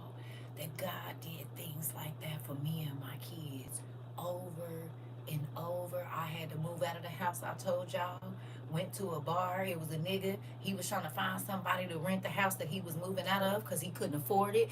And I had just told God I want a 4-bedroom, 3-bathroom. Guess what the house was? It was a 4-bedroom, 3-bathroom. Didn't have to go through no credit checks. The landlord said, bring me a rack in the morning and y'all can move in. Well, I just left the club. So, yup, I got that right at the house. And I wanted a corner lot. It was a corner lot. 4 bedrooms, 3 bathrooms, sauna in the washroom, a hot tub outside, 2.5-car garage in the very neighborhood that I wanted to move back into. But had I never went to the bar, I would have never met this guy. Then I think he needed a ride or something. So I ended up taking him to the house, got the landlord number, called him in the morning. And literally within like a week, I was moving in. But had I not gone to this hole in the wall place that I didn't want to go to with my homegirl, I would have never had my house. I had like a week to move. It might have been, I don't know, a couple days. It wasn't that long. And that house was beautiful too. Beautiful. Beautiful, beautiful. Fireplace downstairs. I had my own living. It was great. So that's why I be trying to tell y'all, take the limits off. God just told me you cannot box me in. Let me out. Listen. I don't care. That's why I be like, I don't care if people know I'm struggling. I don't care because that's when God has, you said favor ain't fair. Listen. But how will you know if he can do it if you never put in a situation for him to do it?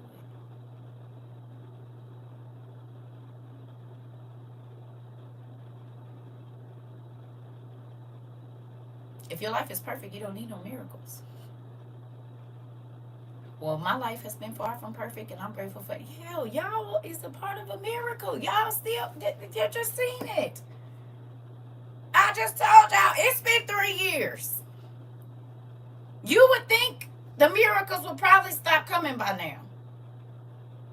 Not just for me, for y'all. You can't fake it this long.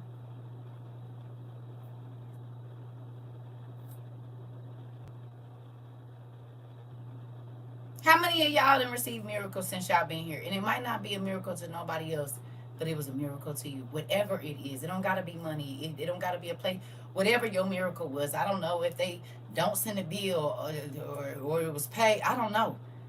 Whatever. Your healing. A new job. I don't know. Exactly. Exactly. Exactly. Do you hear me? Queen said, me, me, me, me, me, me, me, me, me. And he ain't done yet. He ain't done. He still ain't done. He still got more. But sometimes you got to be in between a rock and a hard place for him to move the rock.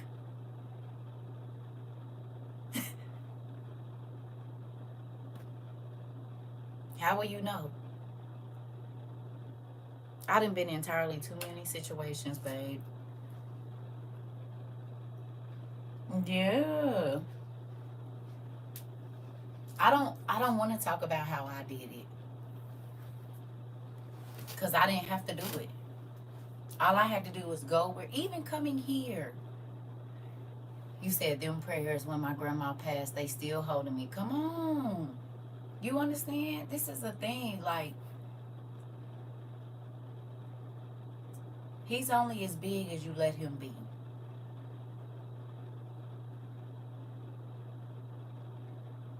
You hear what I said?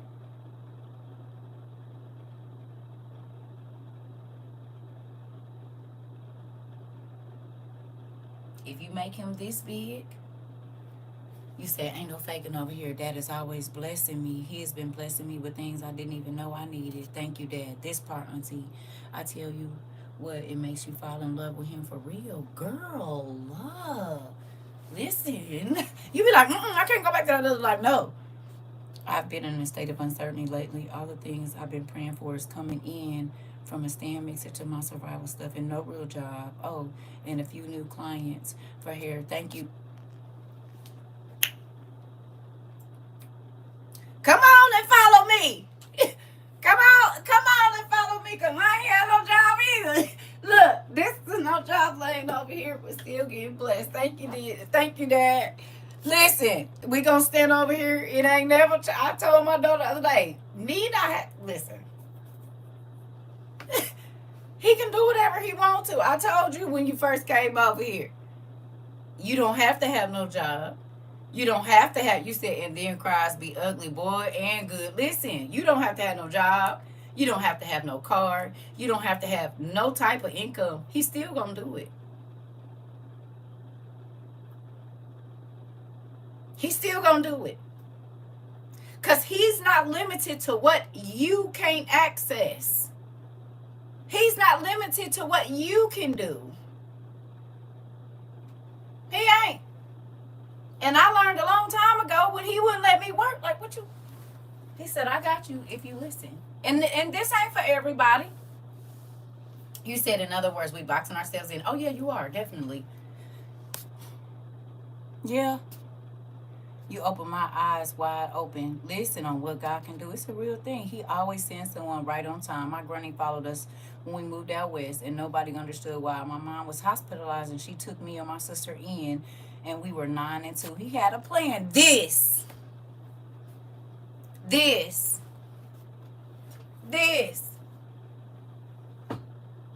If you got a job, he can bless. If you don't got a job, he can still bless you.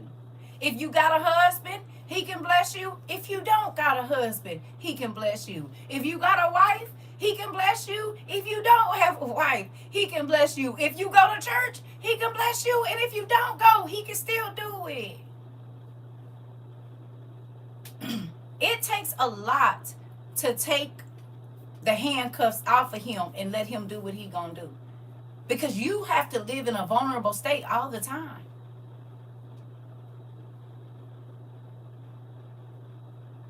Remember I told y'all people used to call me lazy. They didn't know I was working. I just wasn't working for nobody. I was working for God. Because they didn't know I would be on the phone 18 hours a day counseling people. But because they didn't see me clocking in and no job, they said I wasn't working. Well, God was still paying my bills. You said, and when Dad surprised you, it hits with the blessings. You can't be holding your chest like that. He is. He do have blessings for his children. I literally just found a new pair of glasses that I haven't seen in a year. I was about to go for, I had to get your eyes repaired today. Oh, to get your glasses repaired today. Look on my chest and chest of drawers, and they was there. This part, Auntie. So you know exactly how I feel right now, then. Baby, when I tell you I cried my eyes out because this money was not just on this floor, but baby, all the hair on my body stood up. I was scared. Because who didn't... y'all know how this door is behind here? This is the same distance from my bed to my bathroom that's in my room. So it's a good 4-5 steps. Ain't nobody ran in my room and ran out because the only person in here is me. Where does money come from? It came out the book. But it didn't show up until I told God I had a need.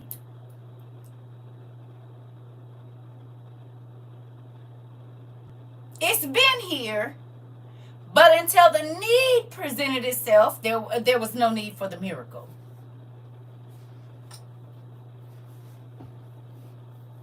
Hello? Hello? I've been needing the glasses. I've been saying I was going to get them. But when I said it and I was really going to make the appointment, like I had already made the appointment, then what I needed showed up. How many times did we say, God, you ain't gave it to me yet? And he said, you ain't got up and walked yet either. You ain't got up and made no real plans. So if I do it right now, you ain't even going to be ready for it. Because you ain't walking in faith. You just talking about what you want to happen. How long I've been, I'm going to give me some glasses. I'm going to give me some glasses. I'm going to give me some. I've been saying it. But when I went on and said, I'm going to make this appointment today, I made the appointment on Wednesday or Tuesday, one of them days. And whatever day that was is the day that the money fell out the book. And I didn't put it there. I guarantee you, because I don't carry cash for the most part. So I didn't put that there. But it wasn't until I had the need that it was fulfilled. Now, he had already provided it. I just didn't know. I was stressing. Not stressing, but I'm like, Dad, you know what I need? He said, I sure do, and I already sent it 3-4 months ago. You just didn't know I had already taken care of it.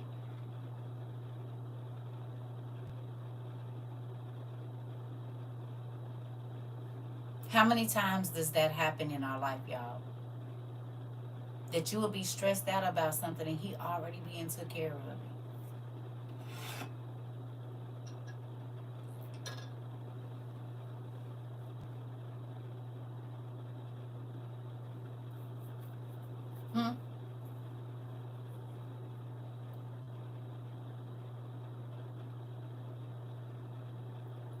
It's a lot of y'all that thought y'all wasn't going to have enough time to get y'all survival stuff. Did he give you time? A lot of y'all thought y'all wasn't going to have the money to get it because you wasn't working or whatever else. And look at the testimony just came through here. I used to cause myself so much unnecessary stress. Oh, pumpkin, you want to kiss on your forehead? Can you talk to your niece? I just told her today, quit stressing. God already got it under control, girl. Y'all be stressing me out. Let it go. Let it go. Let him go. Mm-hmm. And now y'all see why when I'm going through certain stuff, I don't even tell nobody.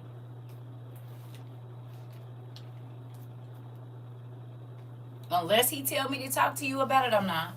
It didn't matter if we could afford it or not. Our dad can. This. And baby, once you get that in your mind, you don't be sad. You be happy because now you know you're just waiting on it.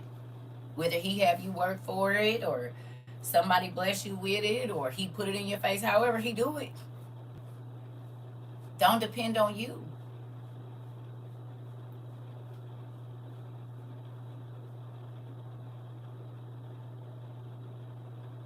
Mm-mm. What's funny is a young man asked me to buy some of his poetry for $1. I gave him 20. My glasses showed up. Come on, Dad. My eyes are sweating. Listen, Auntie, it be the simplest stuff. You hear me? It be the simplest stuff. It really, really, really, really do.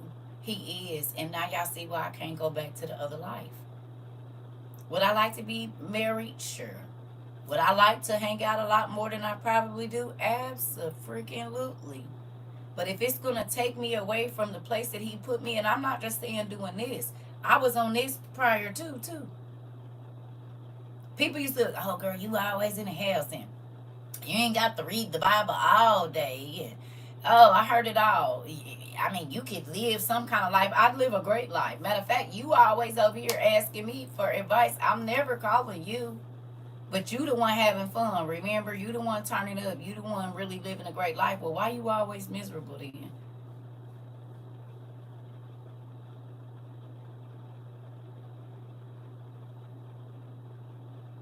My simple life, I go to bed at peace every night. Especially with my survival items. Every time I would hit purchase, Father God would give me a holy discount. Girl, the holy discount is the truth, ain't it? Yeah, buddy boy. Listen, I don't.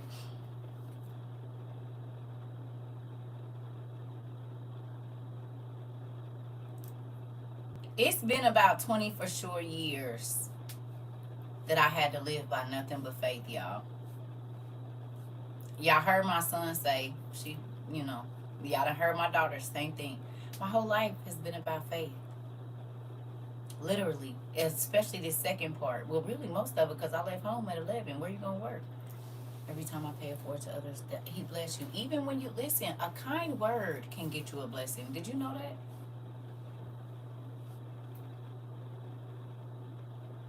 A kind word, not to your boss, to a random stranger, can get you. Listen, listen. A kind word to a stranger can get you a raise on your job. You said, get out of my house. I'm just saying. You realize that? Auntie gave $1. I mean, he asked for $1. Auntie gave 20, and some glasses that she had been looking for, she found them, or she had bought and didn't even know. You know. I need the people that keep telling me about their walk with God to stop asking me for money. Ooh, if they would give that his offering, you wouldn't be asking for no money, Auntie. Auntie. Auntie, I listen. Remember what I told you about my family members? I said y'all the ones with all the big everything and got the ministries and all of this. I don't understand. They always say ain't nobody ever gave me nothing. I wonder why they. I wonder why. Do you care about the homeless person on the side of the road? Do you care about the person in front of you that don't got enough for their groceries and you sit there and chuckle? Like, them be your testing grounds. And if you fail them, I mean, listen. My mama always taught us to treat everyone with respect. Treat the janitor with the same respect as a CEO. Me too, pumpkin. You never know who you talking to. This. Yes, if this is not a testimony on how black God bless us, I don't know what it is. He comes through. Always on time, dude. Auntie, it's no joke at all. God's blessings and miracles hit different. They do. That's why I'm trying to put people, even the ones who did me wrong, on. Yeah, I put everybody on. I don't care who it is.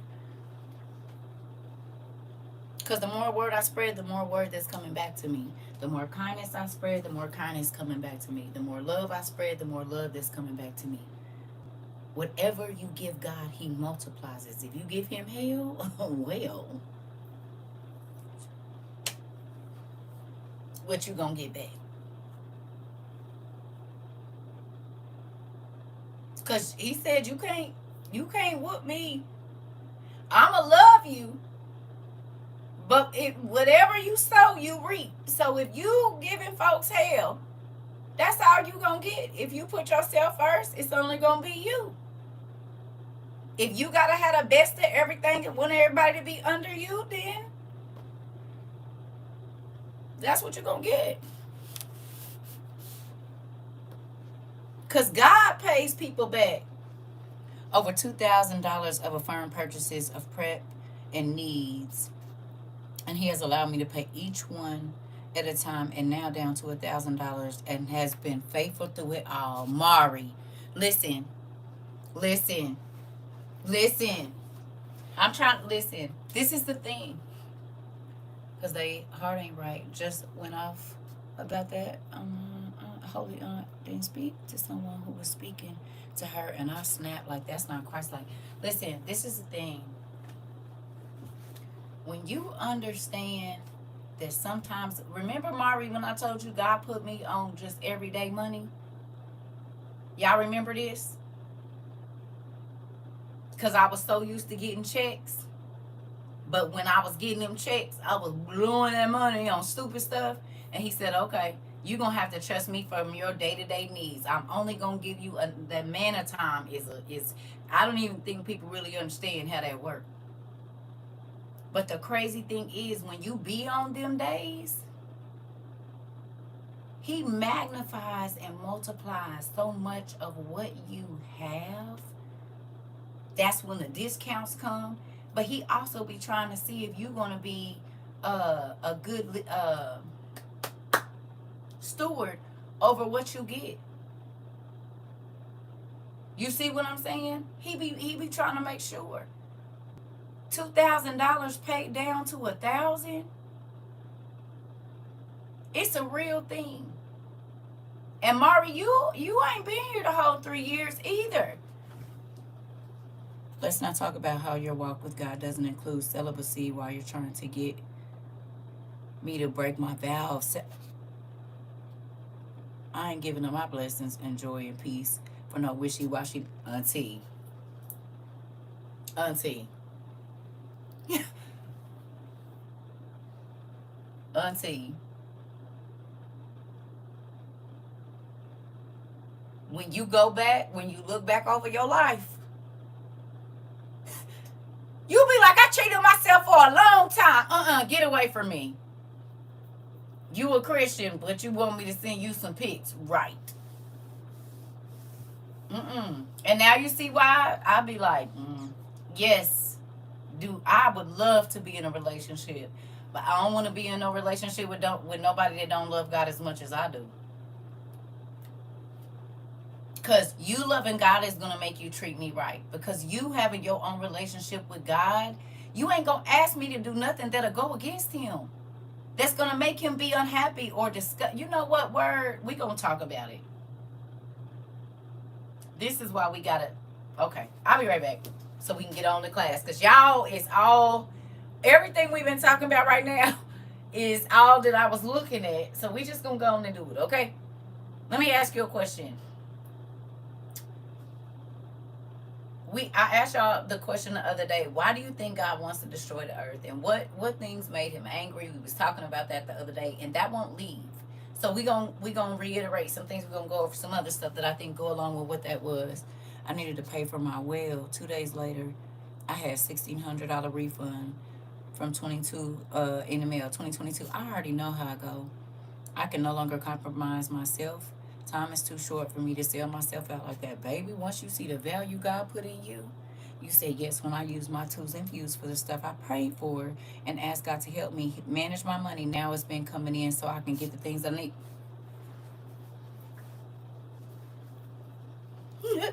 I'm trying to tell you how it works, sis. I already know. Listen, God want to see what you gonna do because it's to build your faith. Right? Because people can continue to just give you stuff, and I'm not saying you, I'm just saying in general, right?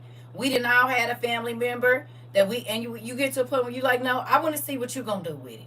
God do us like that because he constantly gives, and we blow it. We don't value it. We think it's always going to be there because he always come through. But he'll get us to a point where he want to see, okay, well, what you going to do? But once you get to that point, you never go back. You don't ever want to go back to what you did before. You see what I'm saying? Remember when we talked about the $1 million? I said a lot of people pray for $1 million, but they don't go and see how much taxes is going to be taken out, what they got to do with their state and federal, blah, blah, blah, blah, which means you'll be asking for another $1 million. Because you didn't even think about what you was going to do with the first $1 million. You didn't do, a real plan, a real financial plan of God. If you really give me $1 million, I already know that I only get $487,000 because of the state that I live in. So I don't have $1 million to work with. I have a little under $500,000. Right? If you take it in the cash bundle. So now the big old whatever house and this and that I wanted to buy, I can't buy that. I I have to restructure it. But do you think that if you took the time to go through all of that stuff, then God might still give you that house and he'll let it be for your price range? Because you actually took the time to count up the cost, which is what he tells us to do with everything: relationships, children, our job, our homes, our finances, our mind, our bodies. He tells you count up the cost and everything that you're going to do. And when you do, and he said, if you do well with the little, I will bless you with more. But if you don't do well with the little, I'm not even going to give you nothing else. I'm going to take that away. It's a real thing. And sometimes that be the hardest lesson, trying to get people, especially like Auntie said, all the Christian folks, they stay in debt. And I just don't understand that. Stay, and I'm not talking about no little debt. I'm talking about big, big, big, big, big, big, big, big, big debt. I know my mama done paid down a cool $200,000-$300,000 in my adulthood. She run her bills, her credit cards up to $60,000, pay it down. Run them up to $60,000, pay them down. Run them up to $60,000, pay it down. That was $180,000. You could have paid your house off. You filled it with things, but that same 180, you could have paid your house off, or took $60,000 in credit or whatever, cash advance or whatever, and put that on your home loan, and not boots and jeans and this and that. At least your house would have been paid off. You know what I'm saying? Things like that. If you're going to do a $20,000 cash advance, make it make sense. $30,000 cash advance, and then to go blow it all in a store or a furniture store or a trip or whatever else, then you're complaining because you got to, you know what I'm saying? Like, I don't know. And I just be thinking, God don't give you the wisdom on how to do that. You know what I'm saying? It's always like a lot of the people that I know that are in church, like my family members, they're always having to work doubles and triples to pay back all of this stuff, but they never even happy. The joy that we have over here, they do not have it. I promise you. They are always grouchy, always mad. When you see them, they face always frowned up. They never laugh, hardly ever. And if they do, it's that. Maybe it's because you're not following the way that God wants us to follow. Because it says wherever the Spirit of the Lord is, there's liberty. So you should be free. You shouldn't be weighed down by all kind of crazy stuff. Cares of the world, because that's what that stuff is. A friend of mine is bragging that he's buying another house in Arizona for $500K. I told him, pay down his debt and pay off his current house. He said, no, listen, I just told somebody that about a car. And I said, I'm not going to argue with you, but the car, you might not even be able to get the damn parts. It's real.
Well, we were supposed to be going through Exodus. Maybe somebody, this testimony service today, that's what we're doing.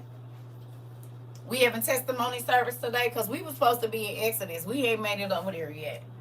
And I hope I didn't offend anybody about that and things like that. I was not trying to be offensive. It's just something that I've seen. I wasn't talking about nobody in here. I was talking about my family specific. They always talking about how God is going to do this and God is going to do that for them, but then you always hear them complaining about other things, and it don't line up. You know what I mean? Because if God says He's your provider, then there are certain things that I shouldn't even be hearing come out your mouth. Not as a Christian. I'm sorry.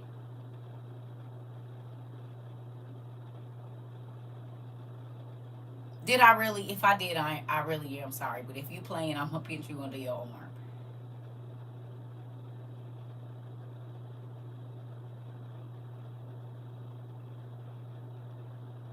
Can't never know if she's serious or not. Did I really? If I did, I'm sorry. Girl,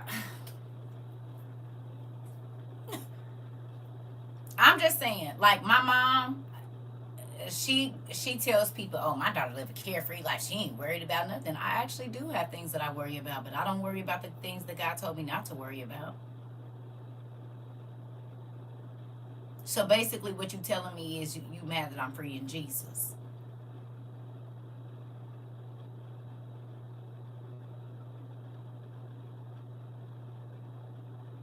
I worry. I just don't worry about that. Honey, she'll be up here and over there. And, if God tell me to go, that means He already got to provide it when I get there. I might have to go. I'm not scared of. I am not scared of being in a bad situation. Because if I'm in a bad situation, that means God about to come do something. That's my family too. To be honest, that's why they always trying to get me a job. Girl, I'm so sick of them. Not yours, mine.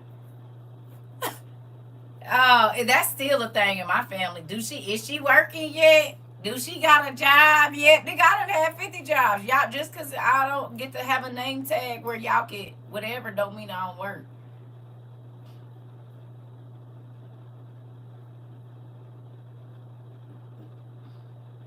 I still don't understand that. I don't know. My family's favorite thing is they ain't got nothing.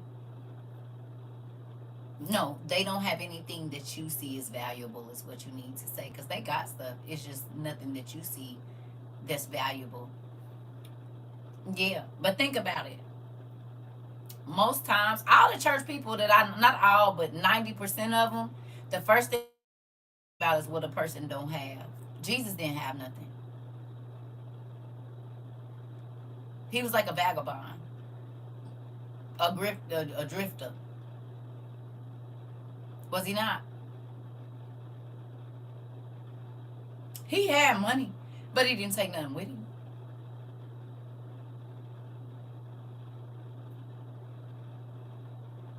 He was staying in other people's houses and relying on the kindness of others. Ain't that what he did?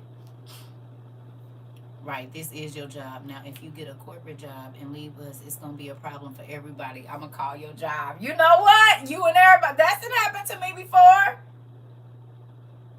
That happened to me before when I worked in collections. Yep. And they told me no more personal calls. The collections people, the people I was calling to pay their bills used to call me. They said, "How do you get them to pay the bills?" Well, first of all, I'm nice to them. Coasting on the mission. I'm trying to tell you. I told y'all these people used to be sending me family pictures and everything. They was like, "Are they sending you?" Yes. The bill collector? You don't even know what I look like. This is way before video chat. This is early 2000s, late 1900s.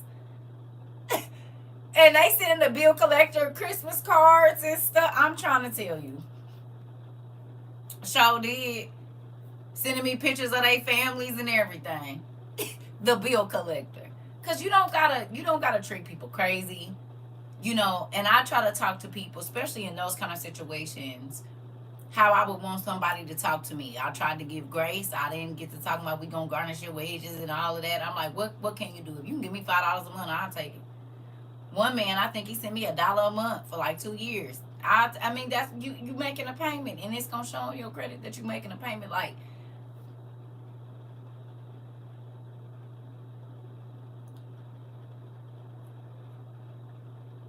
I feel like if most people quit caring about what people felt about them, they would be nicer. They wouldn't care about sitting with the homeless person on the street. They wouldn't care about being with their broke best friend. They wouldn't care about, but they're so worried about how the world perceives them, and they never worry about how God perceives them. I'm not worried about how the world views me. And it took me a long time to get to that point. But once God started showing up and showing out in my life, I did not care about humans because they was the people that kept letting me down. So why should I care more about your opinion when you gonna let me down? I don't. And we all flawed, so it's gonna happen. But you know who ain't never let me down? My dad.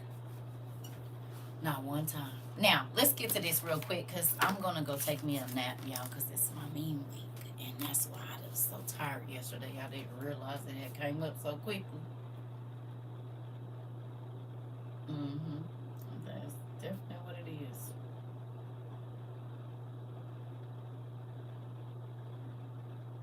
So can we go to Leviticus 8 real quick, y'all? I mean 18. I want to show y'all something.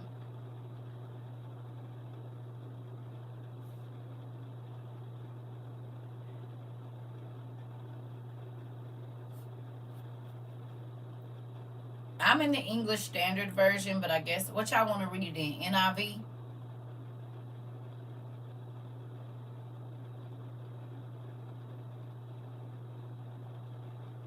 Or are y'all okay with the English Standard Version, ESV?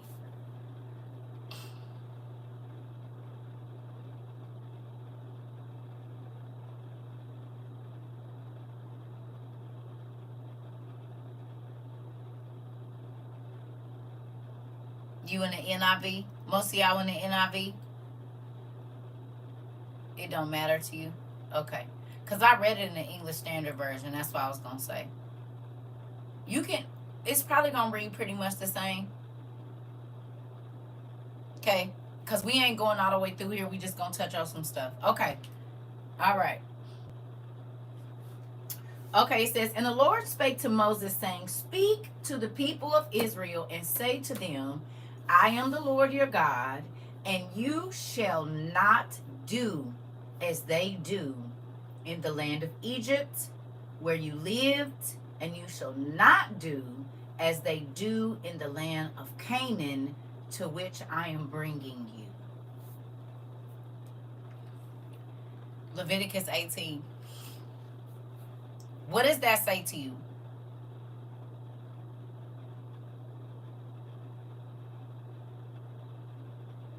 What did God say to them?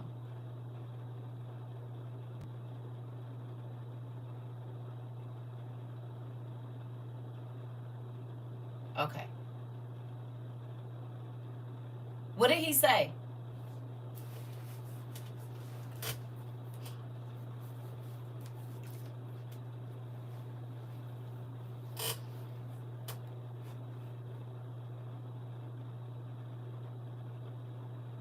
Yeah. He said the stuff that you used to do when you was in the hood, I don't want you doing that. And the blessed place that I'm about to take you, everybody there ain't saved. So I don't want you to start doing the stuff that they do. Why would God take you out of one place where people are doing horrible things that he don't like to put you right back in another place where everybody is doing the things that he hates?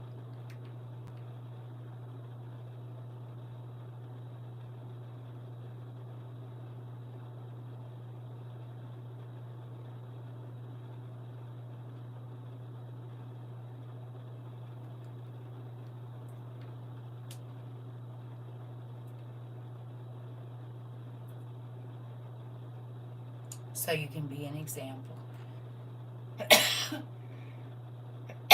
Excuse me. Okay, to follow instructions. How about he gonna find out what's in you? Excuse me. How about when you get in those situations, you gonna find out what's really on the inside of you? You never know you like something until you see it or try it. Yes, ma'am. Leviticus 18. Miss Ida.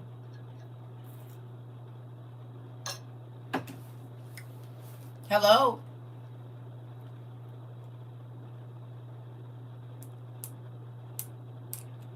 So you can say what you won't do. And what you don't like, it ain't been put in front of your face yet.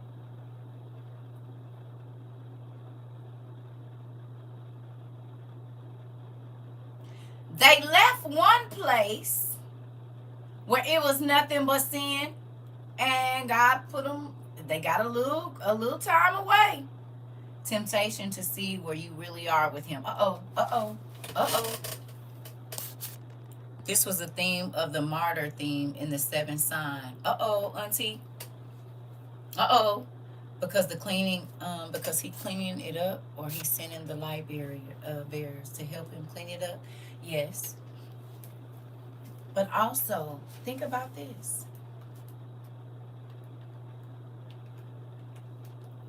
If God wanted you to be clean, why wouldn't He just put you in a place where everybody is clean?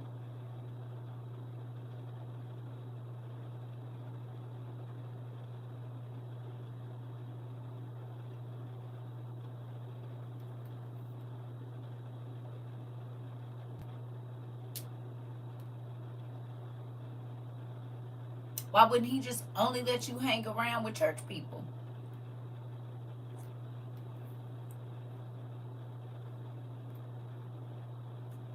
Huh?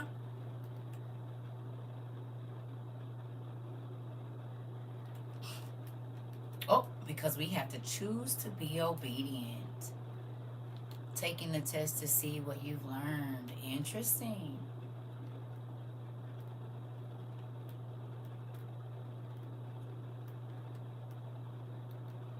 They left. Okay, come on.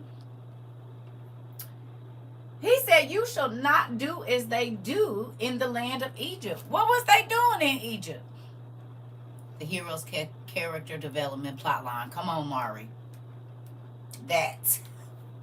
This. How will you know unless you're presented with it? So I went on and did, because this is unlawful sexual relations is what this is called. Unlawful. How can you appreciate clean if you've never been dirty? This part. Okay? Now, mind you, what we're reading is unlawful sexual relations. Okay? So Auntie did a little research, and I'm just going to skip around in some of the stuff that I found. Why this is where I feel I'm at right now. Just didn't know how to put it into words. Listen. Look here. Which is going to be better to make this bigger this. Okay. So he said, don't do as the Egyptians did, and don't do as the Canaanites do, right? Because they already clean. He needs to send you where they need help. Okay. This part. So look. He said, don't do as the Canaanites do, and don't do as the Egyptians do. Now, they just left the Egyptians, and they're going into the Canaanite land. Okay? So, look.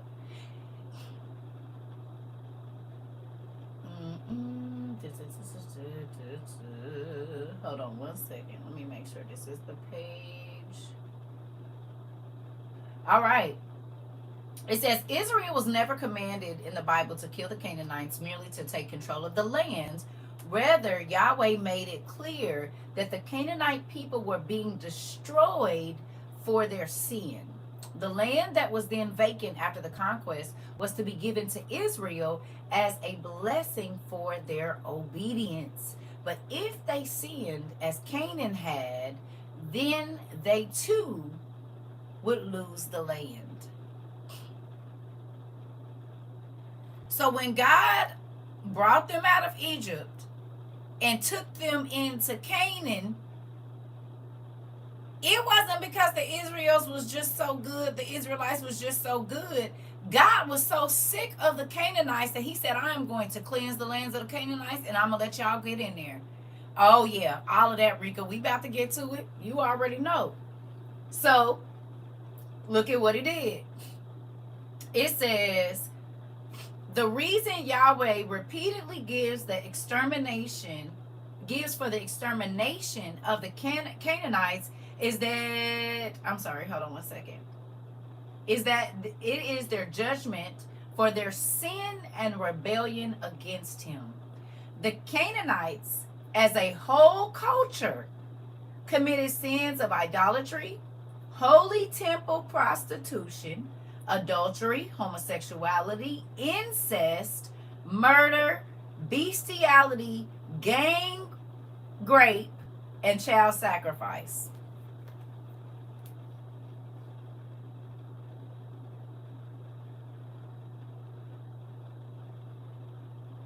Did you hear that? Now, how do we know that to be true? Because the Canaanites are descendants.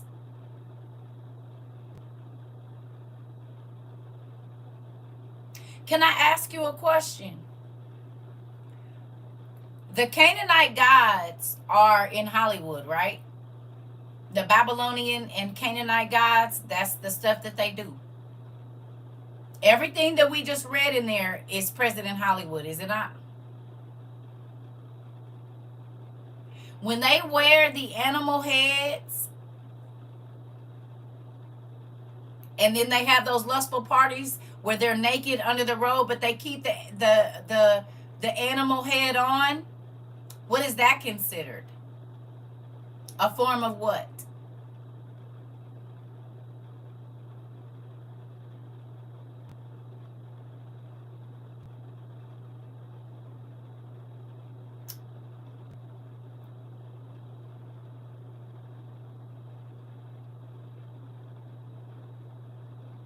Okay.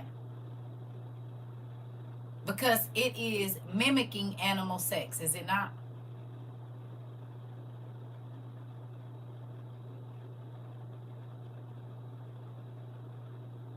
Is sis, sis, beast, bow, bow, bow. Listen, okay, all right.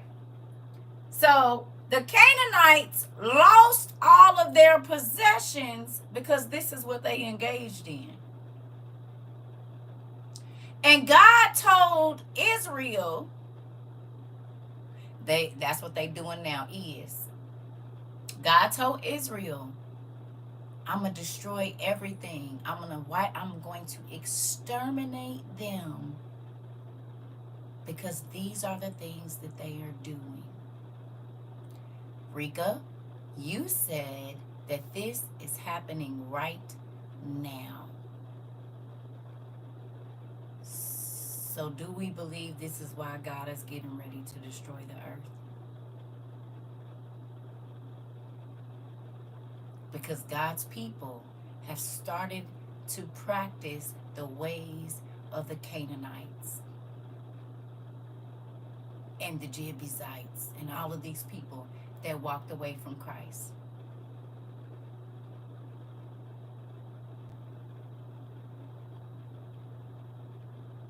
Yeah. They walked away from God, excuse me. Okay. All right. It says, though other cultures also participated in some of these practices, it was the widespread, here we go, the widespread involvement and acceptance of these sins that brought the Canaanites under Yahweh's judgment. These sins exist in every culture, then and now, but are forbidden by most governments and are socially condemned by the majority of the people in the culture. However, in Canaanite culture, these sins were pretty much universally practiced and accepted because this is what their gods were like.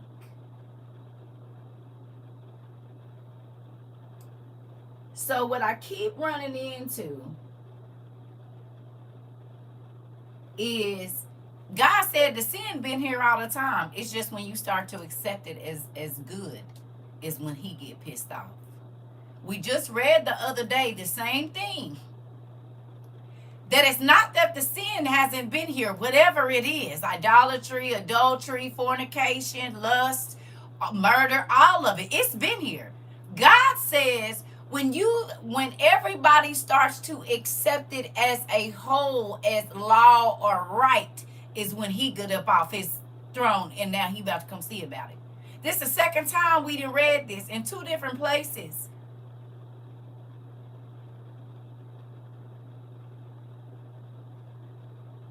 It ain't that it ain't been here. He said, but when you start making certain stuff legal and law, then that's when I got to come see about you.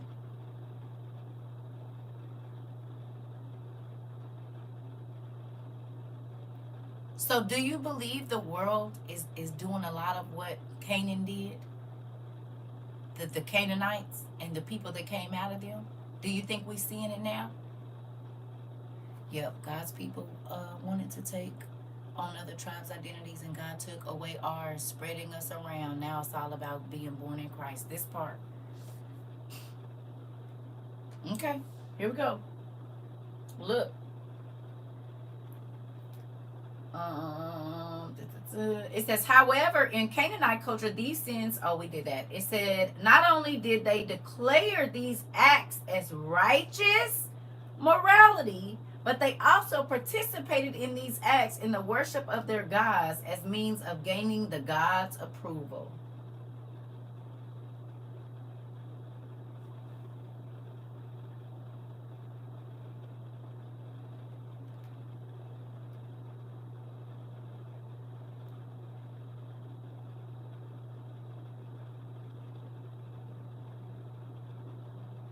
Okay? Sin been here. It's just when you start being okay with it that he got an issue. When they started saying that profane things are holy. Now look at this. It says, most readers can understand the men being killed, but Yahweh's command of the death of the women and children is much harder to understand. Who said the kids is getting ready to die as well? Who thought I was being mean when I said it ain't no age of accountability? They lied to us.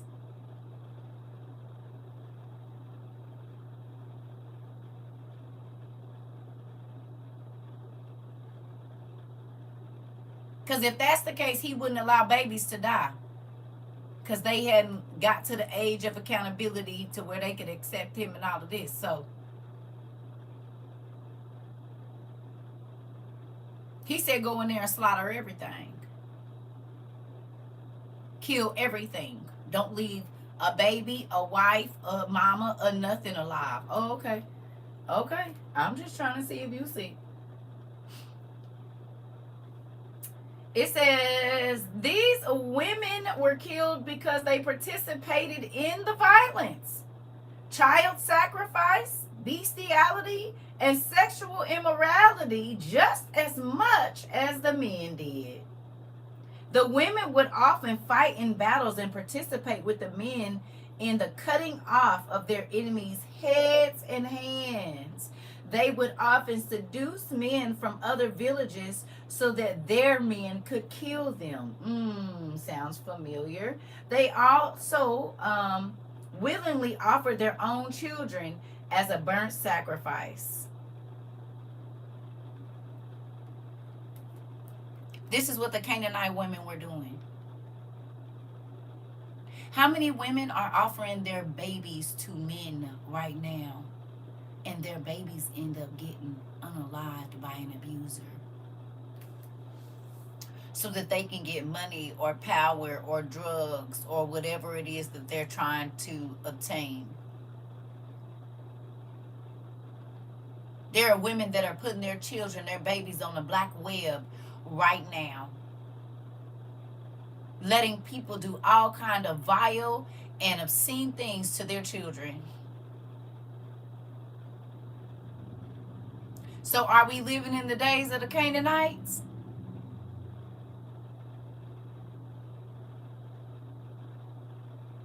Freak offs? Canaanites. Yep, and mothers who don't care that men abusers because they got money. This part.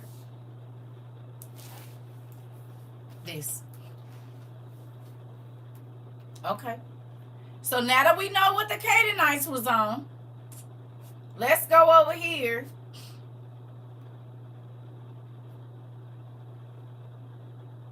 Well, now we're going to go to Egypt because he said, I don't want you to do what they was doing in Egypt, and I don't want you to, when you get to Canaan, I don't want you to do what they doing over there.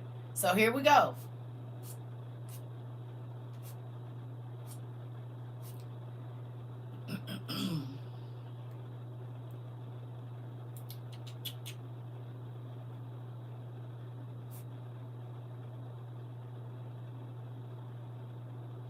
It's one specific part.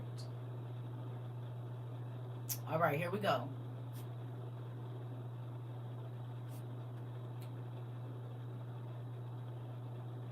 All right.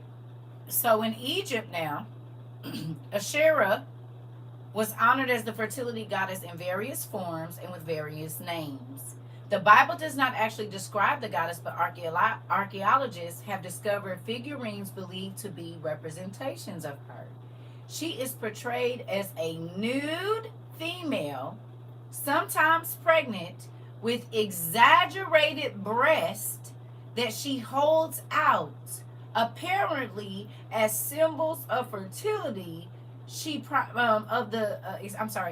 symbols of the fertility that she promises her followers.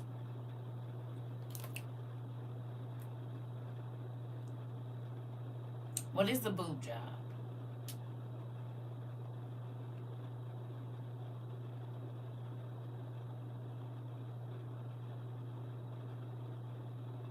Is that over exaggerated breast?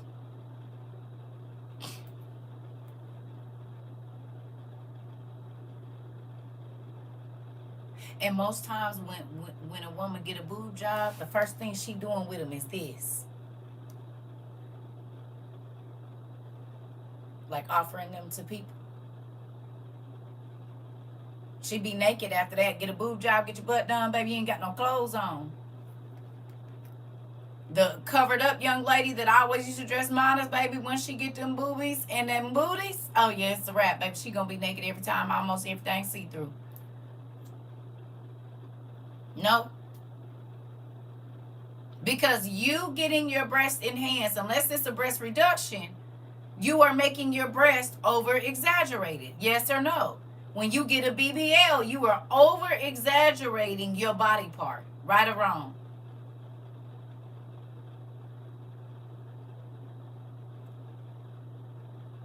It wasn't like that at first.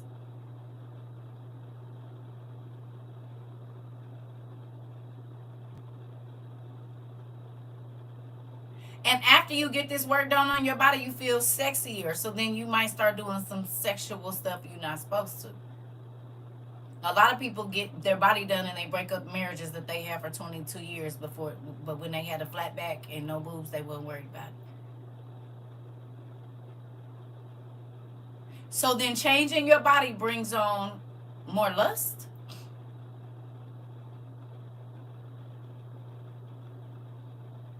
That you created for yourself. And you start to show your body more than you would have normally. So you start to put yourself in loose situations in God's eyes, because another person is not supposed to see your nakedness, right? Another married man or another married woman, they're not supposed to see you naked. But as soon as you get to exaggerating your body, now everybody gotta see you. Somebody need to see this body, because I done paid all this money for it. I'm about to flaunt it because it's over exaggerated now. Same thing Ashura is how she's depicted, naked and with over exaggerated body parts.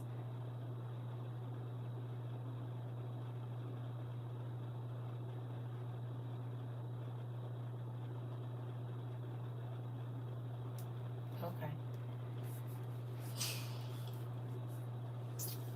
It says Baal worshippers appeased him by offering sacrifices, usually animals such as sheep or bulls. Some scholars believe that the Canaanites also sacrificed pigs, and that prohibited his people from eating pork to prevent this horrible cult from being established among them. At that time of crisis, Baal's followers sacrificed their children, apparently the firstborn of the community, to gain personal property. Okay.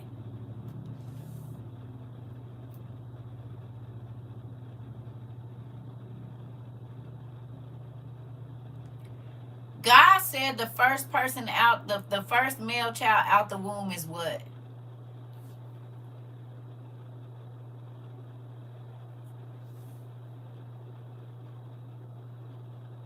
What?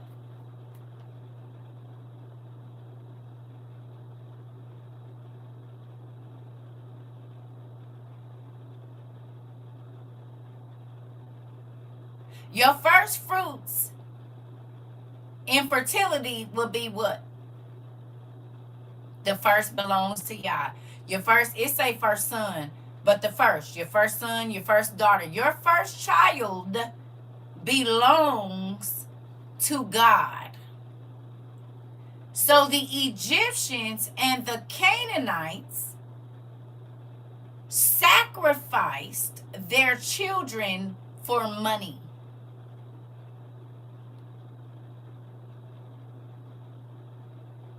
They sacrificed their first to a God for money. And God says, dedicate your child to me and you will be blessed.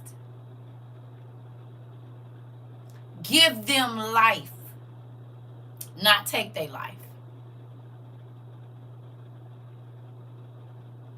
What do you have to do to get into Hollywood? To get fame and fortune?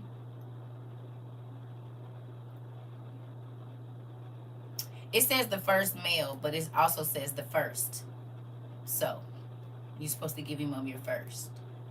It was a patriarchal Bible, but if you, Mary, they donated Mary to, Mary to God, and they didn't have no son. They had a daughter. She was their first child. Mary, the mother of Jesus.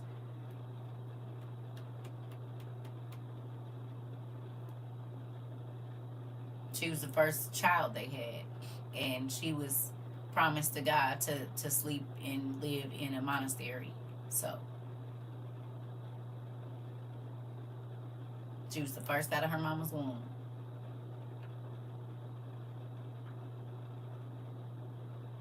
First.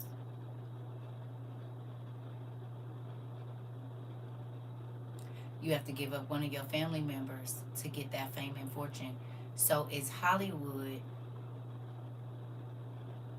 doing the same thing that the Egyptians and the Canaanites did?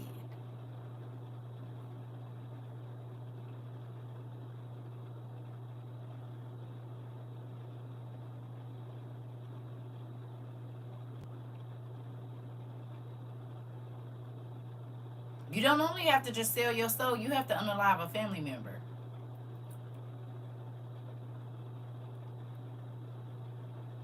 Think about this. How many stars have had babies with surrogates and we didn't know? And all the stars have suffered a tragic loss of So you just gonna take the words out of my mouth, Miss Nicole? I'm not saying she did, but the queen could have had 7 kids that she sacrificed. We wouldn't know about it because she didn't carry them. I'm going to run to the restroom, then we're going to finish this because you're going to understand why I said what I said. Because then they always come out and say, oh, we would have had a baby, we would have had a baby. But you read in He Came to Set the Captives Free that they got breeders, do they not? And now that we know that there is all of these tunnels under America where the stars be, They could be having plenty of babies under there that they're sacrificing to the devil that we don't know nothing about. These young ladies that come up missing right at childbearing age, about 11 or 12, when they about to start their period, kid been missing. They tell, I've been in a tunnel having all of these kids for these stars, and nobody don't believe me, and they kill my babies.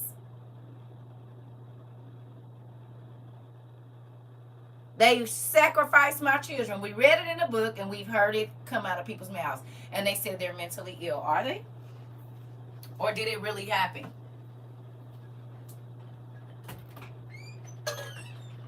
Well, they put the rituals on right in front of us and call them award shows.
Sorry, Mom. Okay.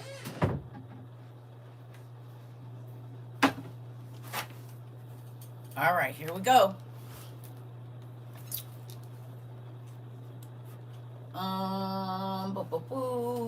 Okay. It says the Bible indicates that she was worshipped near trees and poles called Asherah poles. What do we call the Asherah pole now where we see women with big boobs and big butts dancing around a pole? What do we call that now? It's got another name in front of it now, and now they in living rooms. And they teach their daughters. What is it called?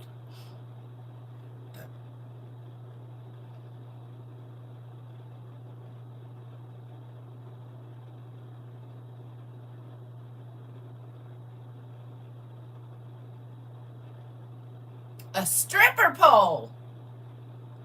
Aren't the voluptuous women on the pole? I know, because I used to be. Yeah. The Asherah pole is now the stripper pole, where the voluptuous women dance naked in front of men to seduce them. No? Ain't that all the women that got the body work done? And where they at? Naked on a pole. Or out on some island somewhere at a private party in the midst of the trees, are they not?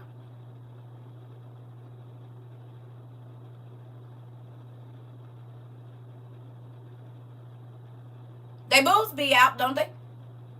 That's what we just read.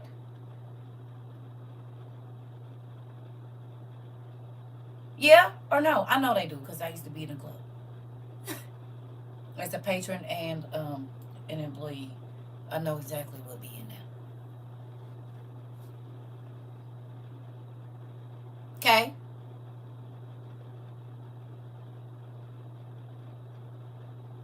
So is the worship of Asherah, however you say, Asherah, whatever, is it still going on?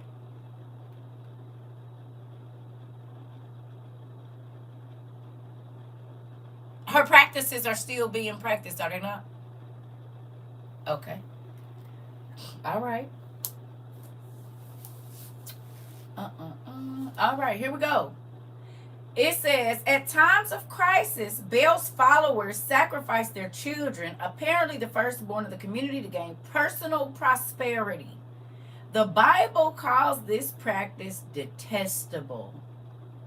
God specifically appointed the tribe of Levi as his servants in place of the firstborn of the Israelites. So they had no excuse for offering their children.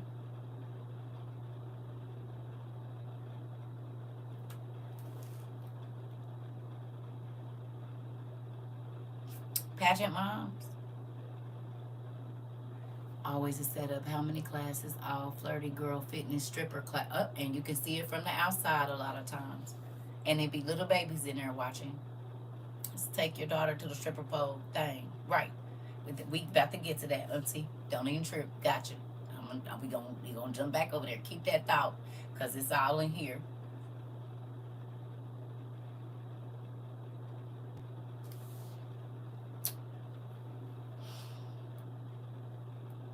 Asherah was worshipped in various ways, or Asherah, including through ritual sex.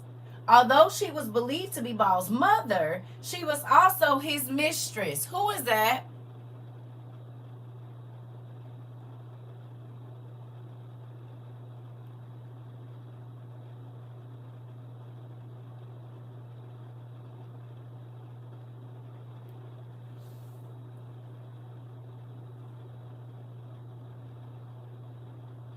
Nimrod and his mama.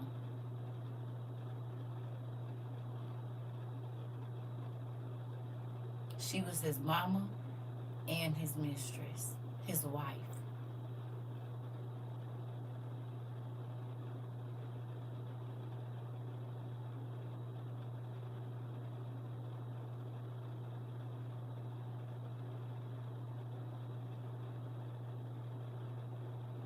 There are mothers right now that will sleep with their sons and fathers that will sleep with their daughters and be in a relationship with them, even though they parented them, and see them as their equal, even though they created them.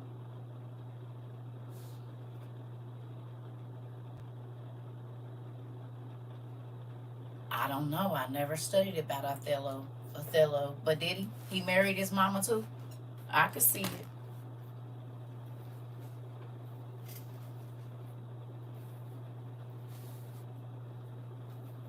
I didn't know. Interesting. Okay. I didn't know. I ain't read all of Shakespeare, so even though I got that big old book over there, one of y'all sent me, I ain't read all of it. Another form of being in love or infatuated with one's Mari. Nero messed with his mama too? I didn't know Nero messed with his mama too. Mari said another way of being in love or infatuated with yourself.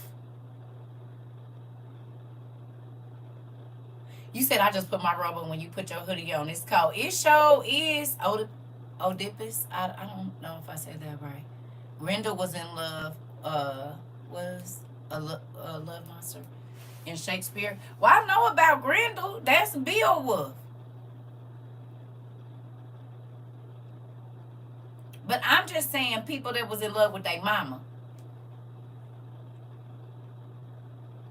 Because this is what it's talking about. Baal worship, Baal worship is based on Nimrod and his mama. So do we think that his mama was seducing him? Because how do a little boy, most little boys love their mama, but not like that. Othello killed his dad to marry his mom. Wow. Interesting. I did not know that. Hey, that's good though. Because how can you not look in your child and see your own eyes though? You said that is a thing in psychology. I did not know, but it makes sense. Feeling like the only way to love yourself is to make love to your child. That's crazy. He said again, he was obsessed with his mom until he dug her up. Oh, Ed Gein, yep. That's all I'm saying. You can't see yourself, girl. Because every time even my kids that don't look at me, every time they smile or do something, I'll be like, you is your mama child. I literally say that all the time. So to see my, and I think it was a sin that passed down from Noah cursing him or looking upon him, and Nimrod came from him. Here we go. Here we go. Very well could be a generational curse.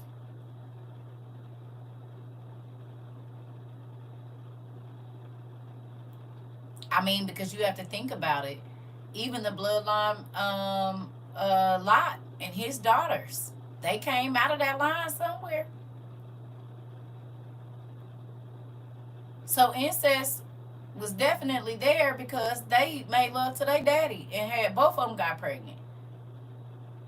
So even before the flood, it was in the bloodline. You said it was Hamlet. Okay, it's all right. And because we don't got all the stories, we don't know who else. Just like the woman who can't stay out her son's business. Nephew. As to why their marriages don't work. As to why mine didn't work. But that woman said, my kids ain't never gonna leave me. You need to worry about your marriage. You throw salt in everybody else's marriage because your marriage ain't good. That's crazy. I want my kids' relationships to be happy. Now, if you dogging one of my kids, I want you to go away. I ain't never gonna front about that. But if they loving on you right, oh yeah. I'm all for that. Now, if you ain't supposed to be here and you a bum just trying to take everything, you gotta go. Like I said, I have an auntie, she's passed now, but she treated her sons like her boyfriends, and then it came out that it was some of that mess going on. One of my other aunties told me she saw the pictures and they used to be engaging in the Nimrod stuff. And I'm gonna be honest, in a lot of ways, he had a lot of money. They hustled together. It was a weird combination. A real weird combination there. But it was all of this that we be talking about right here. In real life. In real life. Mm-hmm. Yeah. John Bonet. It's a real thing. But can I tell y'all something? Do y'all know a lot of this happened to our grandmas and grandpas and great grandmas and grandpas that their family members, and I'm talking about mama and daddy, was doing this too? Down south and stuff like that. This was happening. Fathers was attacking their sons, and mama just act like she didn't know daddy was creeping in there when he'd get drunk. That happened with Aretha Franklin.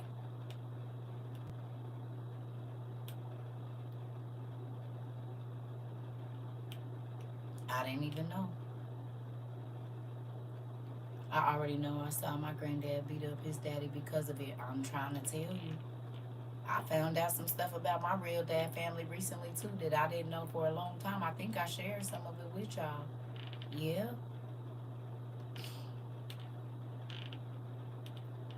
It's a real thing. So these things are still happening right now. She was pregnant at 10. Wow. Mine too, girl. That's why I always, grandma said, like, Dad, why did you marry into this family? Listen, because a lot of times they hide the secrets.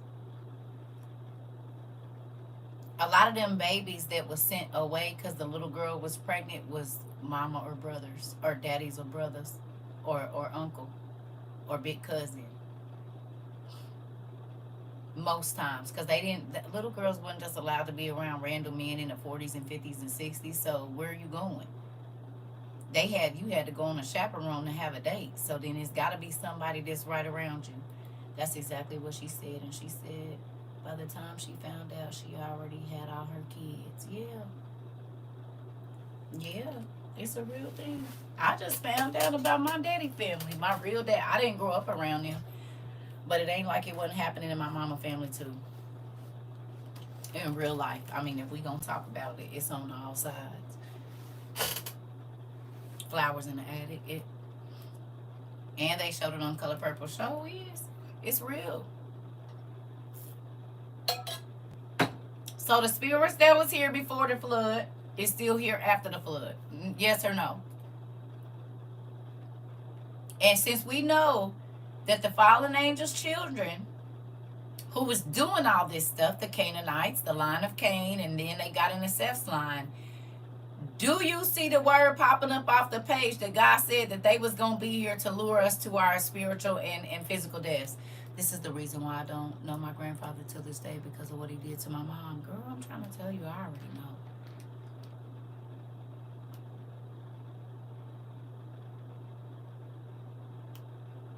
I already know. It's a real thing. Oh, I think it's happened in everyone's family. Some are known and some are unknown. Yeah, because a lot of people don't talk about it. It all started with the granddaddy and flowers in the attic. But do y'all see that the spirits of the giants are running rampant in our land still?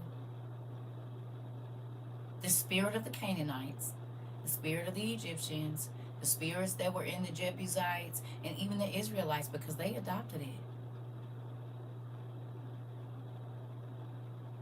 It's still here. Come on, sis. Nothing. It's still here. And why? Because they're still here.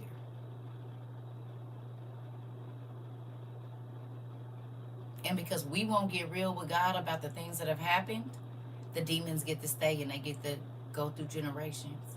So you never know where it's going to pop up. This is why they be wanting to possess new babies, so they can grow and be in that body for a long time.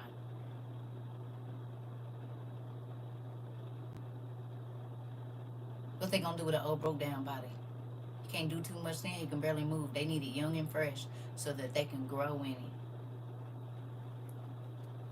And they get in there as a newborn. And that's why I never understood why people let their kids watch grown-up movies. I never understood that. My mama didn't let us. Now, when we went to our aunties and different people's house, they let us, the kids, watch kissing and screwing and all of that. And our eyes used to be watching it. But when we was at home, we couldn't watch that. My mom didn't even have the channels for it. We had cable when I was young, till I was about 6 or 7. And then when my mama and my daddy got divorced, it wasn't no cable. When she married my stepfather, he was like, I can't live in here without no cable. Now, these kids different because we did a lot of movies and stuff. But she had to know what was in the movie first.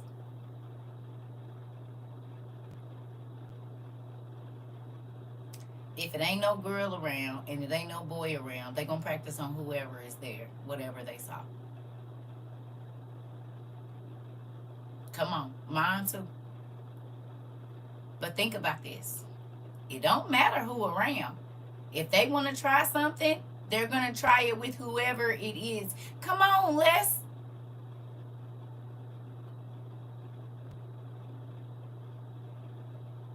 Period.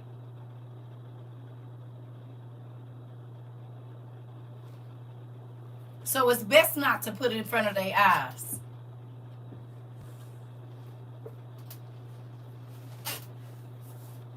I'm serious. You ain't ever let a little baby watch something and they be trying to kiss. It don't gotta be no, it could just be two adults kissing, like a wife and a husband. They do it on cartoons. They'll come try to kiss you in your mouth. If they see them hold the face and go in all slow, that baby will mimic what they saw. I don't let my son watch anything I haven't vetted. He watches PBS Kids and no movies with kissing or romance. Come on, girl, you just gonna keep right there. That. They can be months old, 9, 10 months, and they know how to watch TV, baby. They see somebody kiss, they'll turn and look at you like, oh, that's what we supposed to do. And be trying to kiss out. Get off of me. What is wrong with you? Crazy kid. 1.5, 2, when they learn how to do stuff, oh, yeah. Whatever you do. Be practicing with dolls and all. Sure do. They sure do. And it starts early. Because think about it. The only reason your baby know how to make facial expressions is because they watch yours.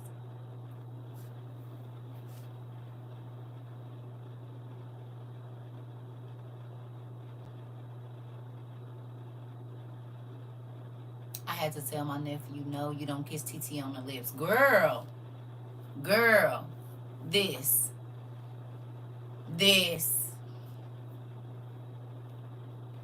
I'm trying to tell you. That's why I do forehead kisses and cheeks. You can get forehead and this right here. As a grown woman, when I start dating somebody, I'm not kissing you on your lips first. I gotta kiss my grandkids with these lips and my kids. No. Yo, something happened to me when I was very little. Don't remember, but it put something in me, made me lustful at a very young age, doing stuff with my best friend. Oh no, all about it.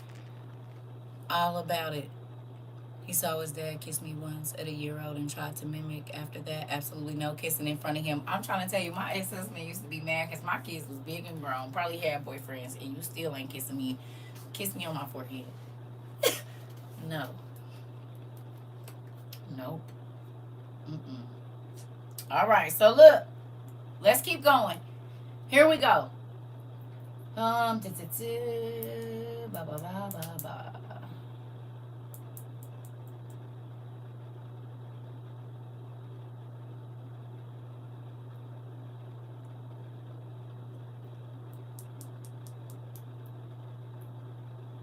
All right, so it says, believing that sexual union of Baal and Asherah produced fertility, their worshippers engaged in immoral sex to cause the gods to join together, ensuring a good harvest. This practice became the basis for religious prostitution.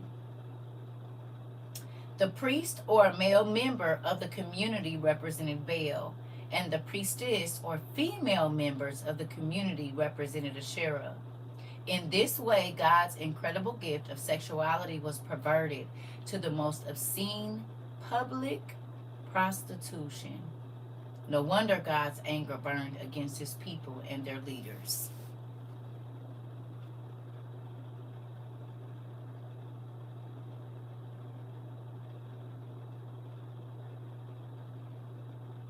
These things happen on public transportation and on the side of the road and on the side of the street, in a park, in a car, in the middle of daylight where people can see, do they not?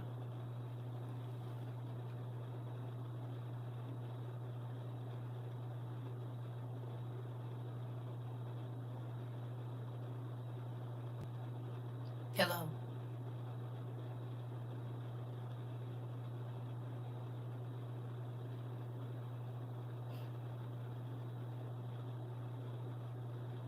Most stars are married, are they not?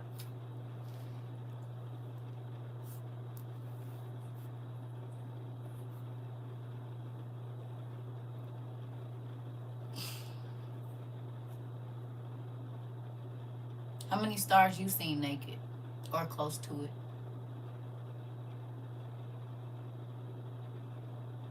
In a regular movie. Stand up, see a man's backside, woman laying in the bed, and they got just a little sliver of her covered, but you can see everything else. Do y'all realize that even just watching a movie, this is why I skip past the grown-up parts. Do y'all realize how many people we didn't uncover their nakedness just by watching a movie? And I'm not talking about an adult movie. I'm talking about a regular, schmegular movie.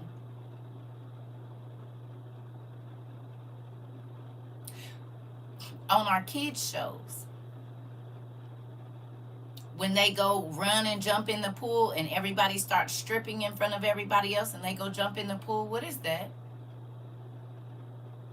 You said every season of True Blood and Game of Thrones. That's why I just have to skip through. On Disney, with the kids. Or the cartoons, when everybody runs and all you see is clothes flying up, and then from there is everybody in the water. Is that not the same thing for our children? Since the 90s, too many to count, especially with anime. Okay. Well, I mean, even Mickey Mouse poking holes in cheese. What is that?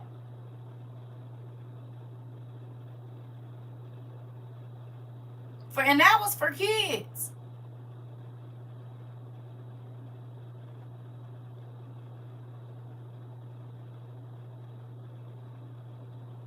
They did a documentary about Nickelodeon, and they overly sexually violated and exposed them kids. Of course, they did. Disney too. Think about it. Mickey Mouse he made the cheese with holes in it, and we know y'all done seen the clip. True.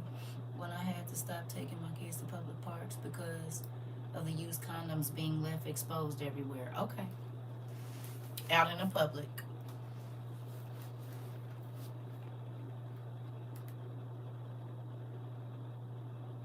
Now you can see a woman bend over and do a stripper move in the middle of a restaurant. Yes or no? And it ain't even a strip club. Talking about my pickle and all kind of stuff. I'd be like, that don't sound right, this. No? It could be children around and a woman will striptease for a man. It could be at a family party. It could be at a restaurant. At just a whatever. You see women bending over and shaking their tail. Something that used to be kept behind closed doors is done where there are families at now. There's a children's show in Denmark about a man with a very long, tall. About a man with a very long and tall bendy tree. And the whole premise. No. And that's a kid's show?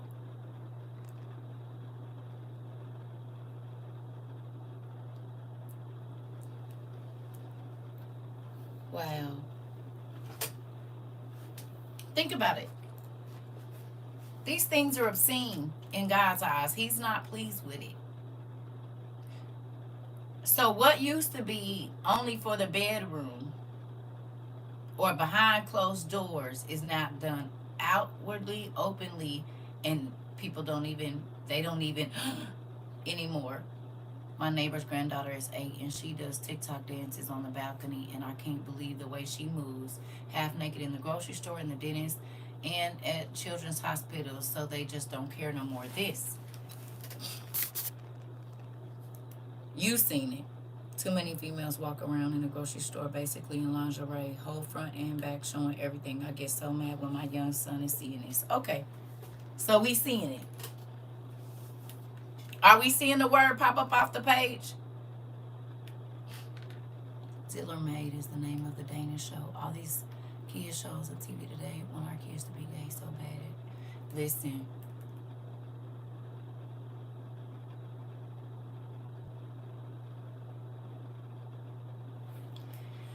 All right. So, have you ever flashed anyone, or have you ever been flashed? I'm going somewhere with this too. Y'all probably think I'm all in everybody's business. I'm not. You ever been flashed? You ever flashed somebody?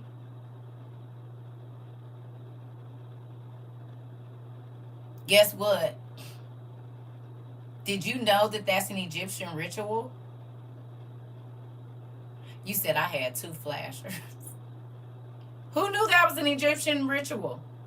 A fertility ritual.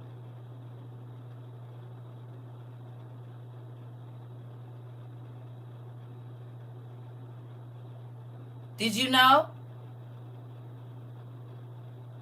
Uh-huh.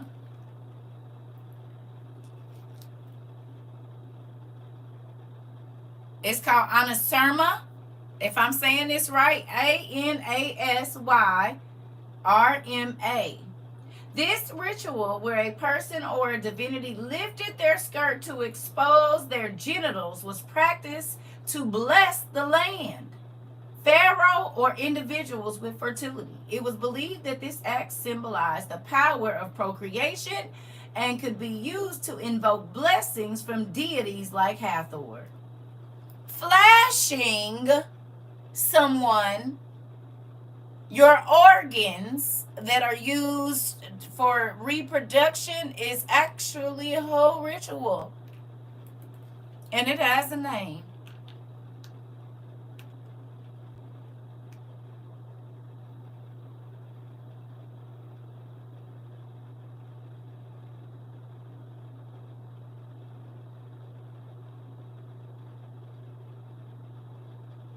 So think about all the people that go down to Mardi Gras and don't even realize that's why their energy be so high, because they are literally doing a ritual.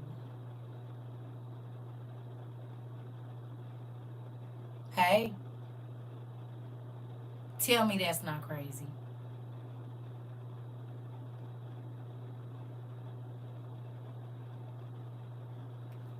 You can look it up for yourself. It's ANASYRMA.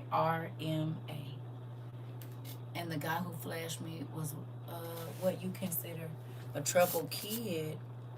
I was in the seventh grade and he showed the whole class of females his stick. Wow. For beads. Interesting.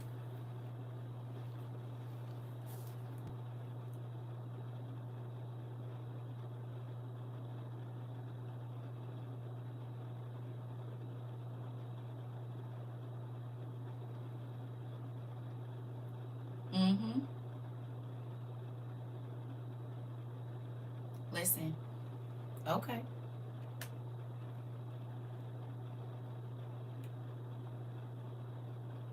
It says the ancient Egyptians performed various rituals to promote fertility, both human and natural, believing in the power of magic and deities to influence reproduction.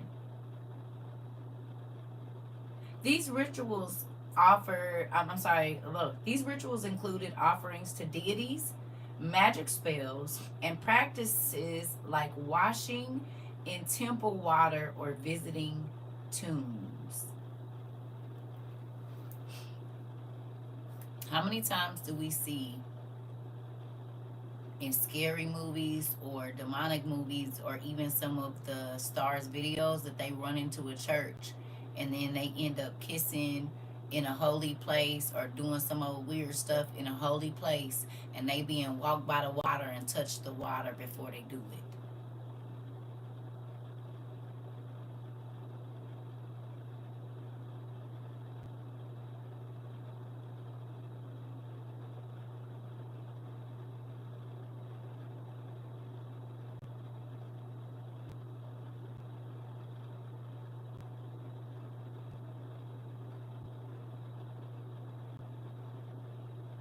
Think about all of the vampire movies.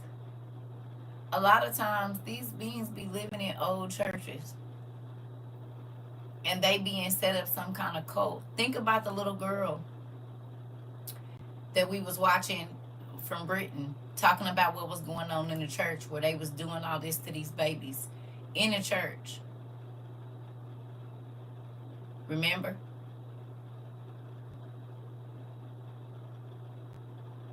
Even in Arnold Schwarzenegger's what's the name? The devil came into the church to get old girl, did he not? He was about to make love to her on the altar there in the church.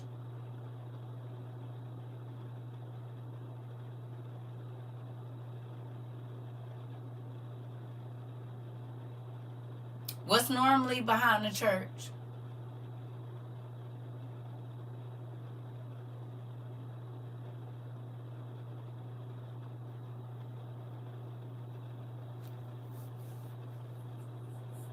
A graveyard. Do they show us scenes where people are making out in the graveyard and they're all covered in graveyard dirt and then some spirit shows up?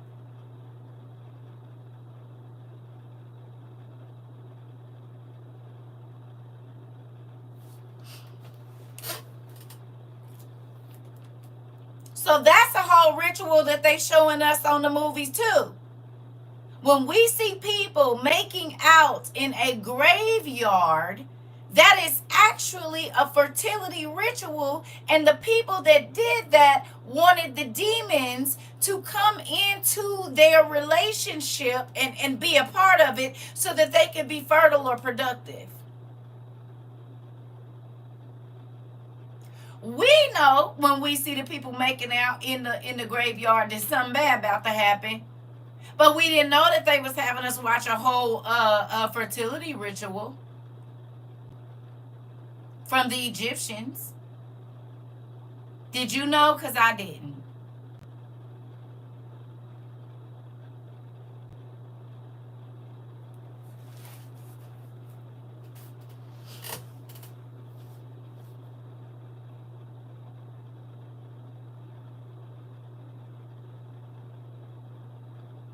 You said the family member who's the flasher used to drive through the graveyard at night for fun. Interesting. Nope, I just thought of Michael Myers was about to pop out. Listen, this.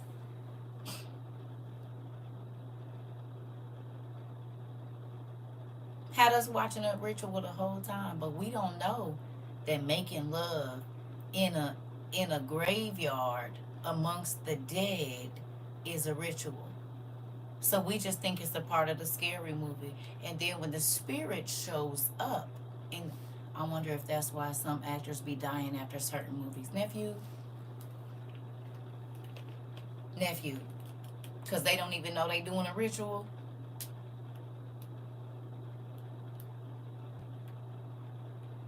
A sexual ritual at that.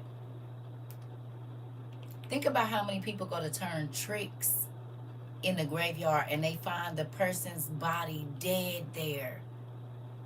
Who was they last seen with? Whole time it was the guy that they picked up on the side of the road, or the lady they picked up on the side of the road, and they go to the graveyard to do their business, and then they be on the news.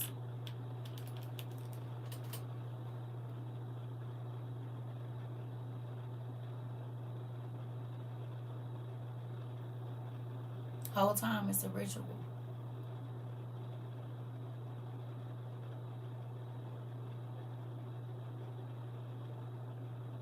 Crazy that we go pay money, right? And don't even know what we looking at. How is it, like I said, we go back and we look at all these different movies, and we might have done watched the movie 10 times, but now that we have the knowledge of the signs, the symbols, the names, the whatever else, it's totally different when you go back and you watch it now. Wonder if some of these serials are doing sacrifices, of course. Because think about who having them killed. It's the spirits that was eating the flesh and all of that back in the day. They were the ones murdering and killing, and the blood was crying up from the ground. Okay.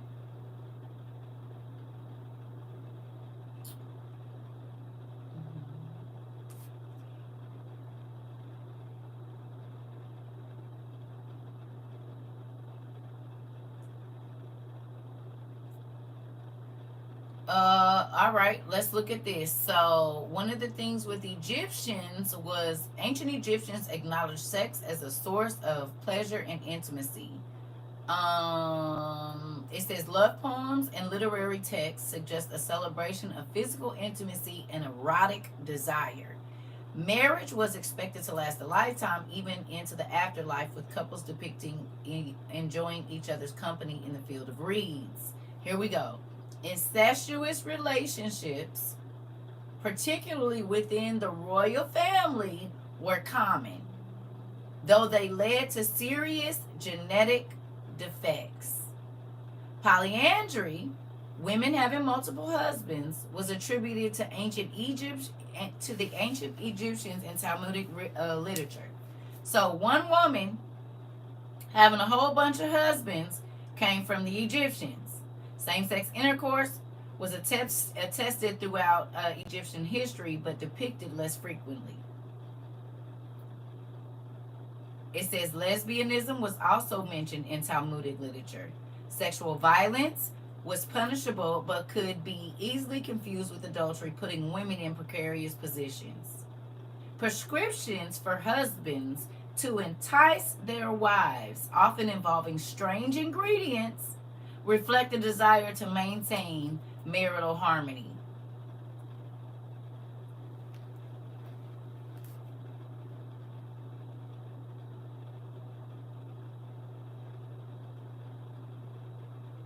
Strange ingredients. Wonder what those strange ingredients was.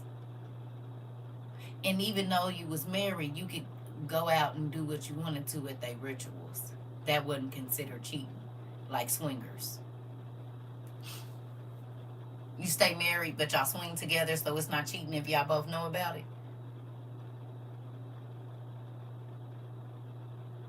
And y'all just keep it between y'all.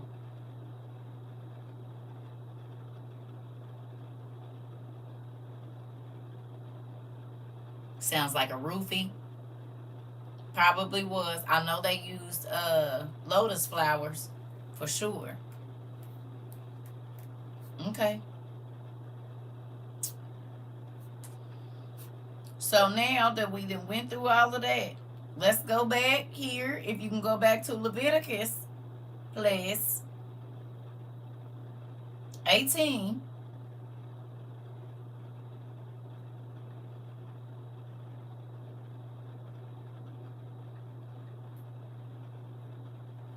Here we go, and then I'm going to get off and let y'all do what y'all got to do.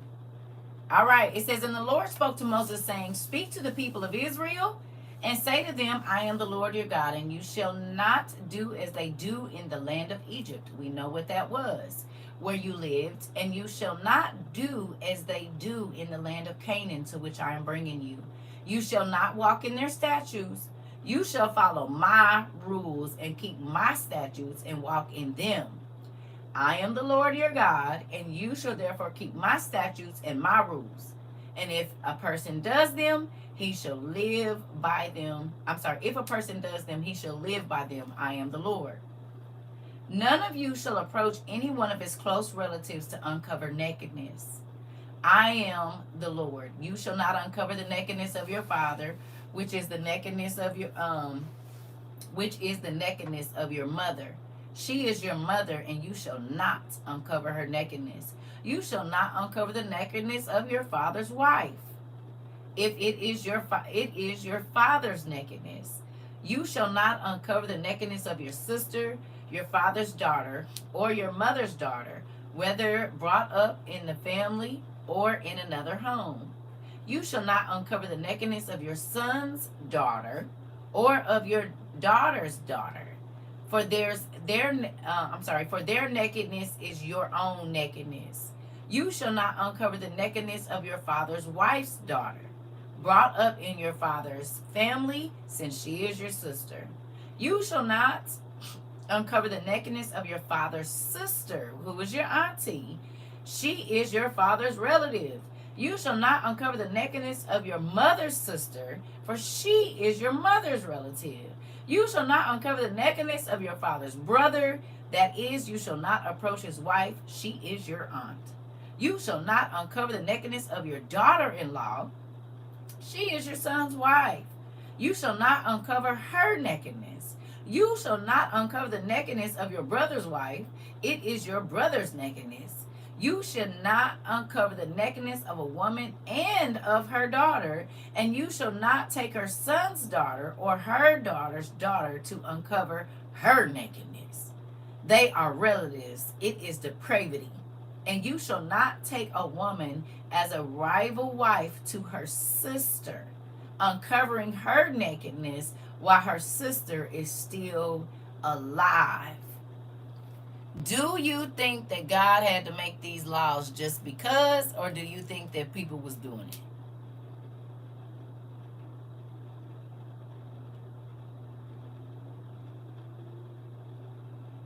She ain't really my cousin. She my cousin on my mama's side, and my mama daddy ain't really her daddy, so Lot was doing it. Well, they was doing it. Your cousin, your auntie, Your granddaughter, your great-great-granddaughter. Why did this make me think of Jacob, Leah, and Rachel? Mm-hmm. Because he only wanted the one sister. He didn't want both of them. You said the Amish is doing it. And niggas in the hood, too. Mm-hmm. That's why people scared to take them DNA tests. Kevin Gates and his cousin and his grandmother told him don't do it, and he said it's too late. This part. Uh-huh. Mm-hmm. When when because I don't think it would when they say uncovered nakedness, I don't think it's just looking at them naked. Do y'all? Ruben did do it too. That's a nice way of saying don't sleep with your family member.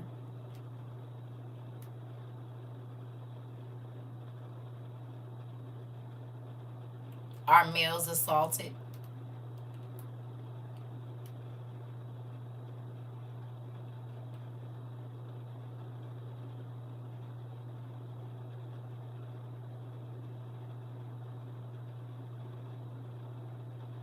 Are they assaulted by other men?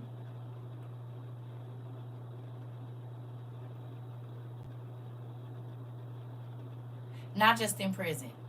It's a nigga homeboy that done came over and he didn't know his homeboy was a certain way and went to sleep and woke up to some action.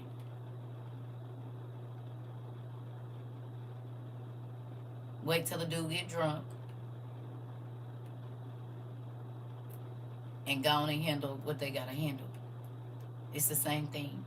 The same way it can happen to a woman, it can happen to a man. Laws only come from people doing it or having the potential or capacity of doing it. Okay.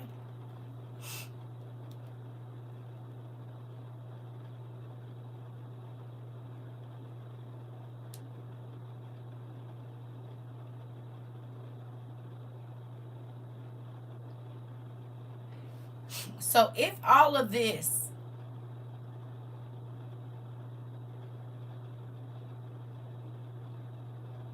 was going on before the flood and after the flood, so that these laws had to be made, how do you think God feels right now? And it's been 4,000 years, 6,000. And he didn't have to see one person do it or two people. People talk, okay. And I'm not talking about Suki Hana because I really like her. But when she said, my grandma was a hoe, my mama was a hoe, and I'm a hoe.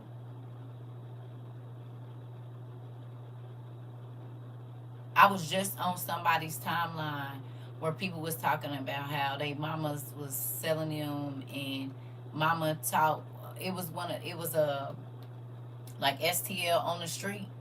And the young lady said that her mama used to take her to do tricks down in St. Louis in the city. She alive right now, like she's on the streets right now. And she said the first time she ever seen her mama turn a trick, they was walking down the street, a man pulled up. Her mama made her get in the back seat. I think she said she was like 10 or 11. She started tricking at 14, 13 and 14 because she wanted her own money.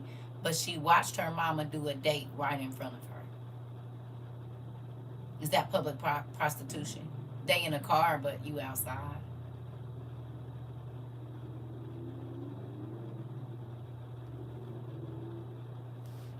Oh, money got to let them know it matters. Uh-oh.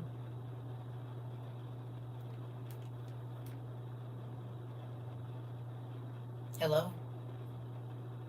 When mamas invite daughters into their beds with their husband because their husband is weird, because they want to please him.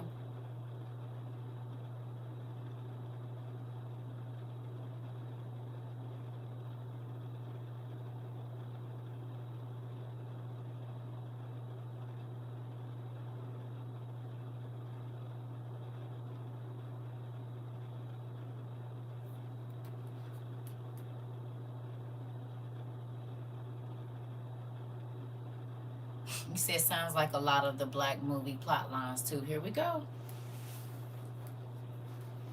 Here we go.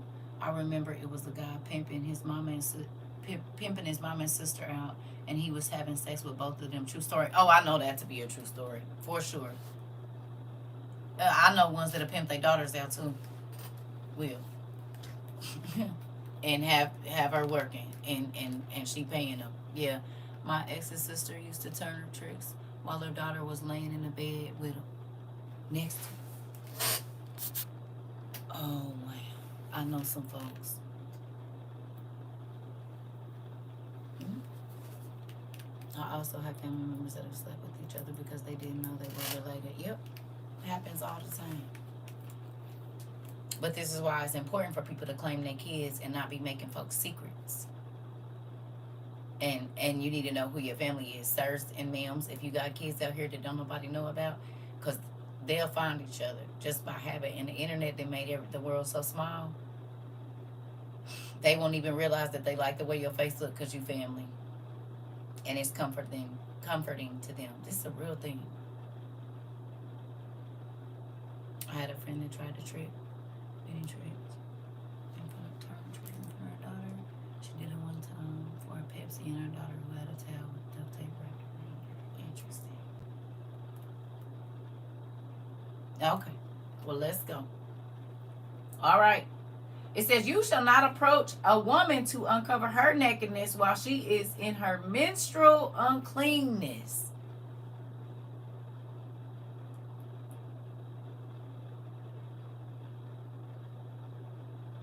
Y'all seen the stuff on TikTok and everywhere else about lay the towel down?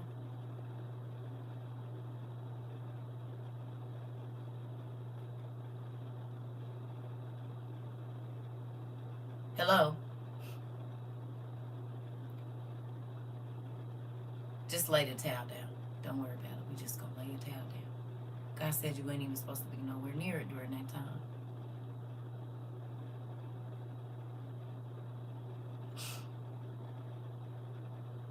You said me and my brother almost dated in middle school, all because my real dad kept me a secret. Oh, I know. I told you I almost dated my cousin in real life. His mama and my daddy was, yeah, it's a real thing. That's the story I told you where the people all ran out and they looked like me, and I was like, whoa. Yep. Happened to my two cousins, saw each other at a family reunion. It's a real thing. Okay.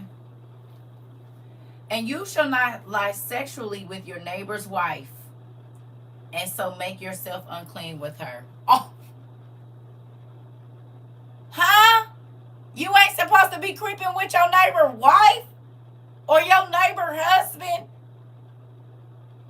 Don't most swingers be hooking up in the neighborhood? All those get-togethers they have that you're never invited to?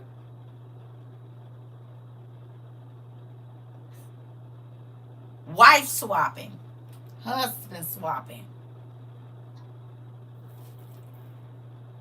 Mm. Mm. That's in here too. So take that pineapple off your house and the star. Take the pineapple and the star off your house. You shall not give any. I'm sorry. Okay. You shall not give any of your children to offer them to Molech, and so profane the name of your God. I am the Lord. You shall not lie with a male as with a woman. It is an abomination. And you shall not lie with any animal, and so make yourself unclean with it. Neither shall any woman give herself to an animal to lie with it. It is perversion. And you shall not lie with an animal, and so make yourself unclean with it. Neither shall any woman give herself to an animal to lie with it. It is perversion. So what do you think God feels? That they are taking the eggs of his animals and eggs of women, or the sperm of a man, and putting it down into an animal right now in Japan? How do you think he feels about it?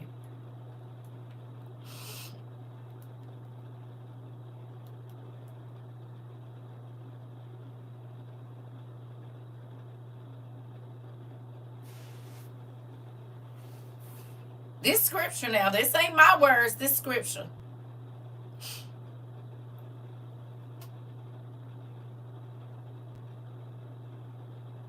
Wow. They always say they crazy. One of my old neighbors was having OGs while her husband was deployed. On the weekend, she locked her son out for the parties. Girl, I know somebody do put locks on her kids' doors and lock them in. That's why I had to take care of the kids. The parents were foul. Oh, I know how it go.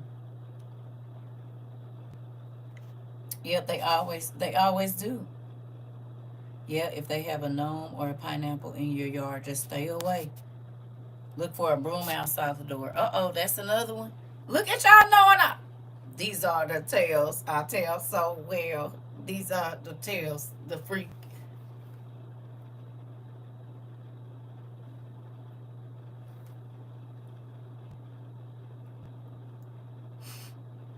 I got my eyes on y'all. Y'all know a little bit too much sometimes. I ain't gonna ask you how you know. The valley of Molech lies at the foot of Mount Olives, and all the sacrificed children blasphemous and just disrespectful. Auntie, they always gonna do the opposite. They always do the opposite. It's making me queasy just reading it, so I know Dad is straight sick of it. This part, Auntie, have you noticed they always do the opposite? God say, excuse me. God say dedicate your first to me. They said kill your first to get personal prosperity. My future mother-in-law has a bunch of gnomes all over the yard, and oh,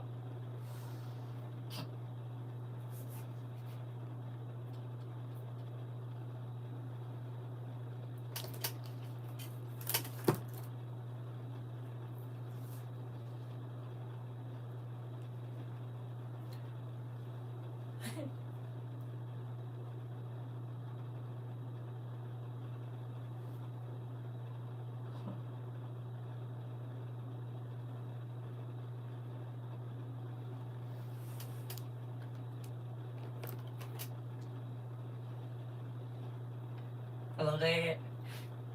I think somebody in here, mother and love, might be. You said it ain't none of our business. Oh, okay. Yeah, cause she got gnomes everywhere at her house. She might just like little people. Oh, okay. I'm gonna leave it. That ain't none. You right. That ain't none of my business. I'm gonna let it go.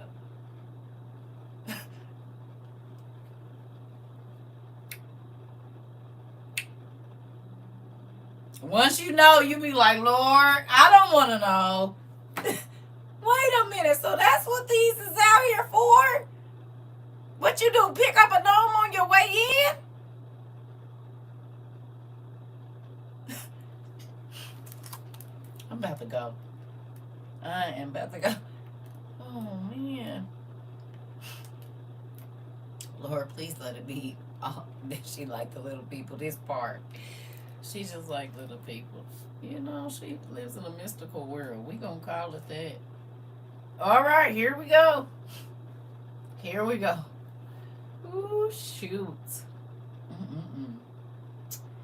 Do not make yourselves unclean by any of these things, for by all these the nations, for by all these the nations I am driving out before you have become unclean, and the land became unclean. Uh-oh. Yeah, my allergies is acting crazy. I used to wonder who is tattooing pineapples on themselves. They must really like pineapples, Auntie. And the gnomes running around, coming to life. Okay. Now, we just read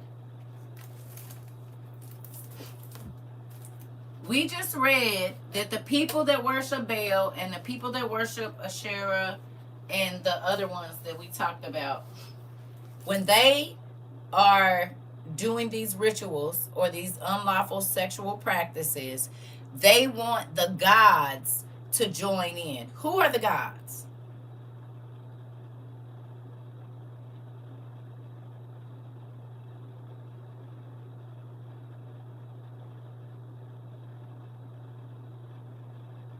The Nephilim, which were the children of the fallen angels who amplified lust and all of these things, right?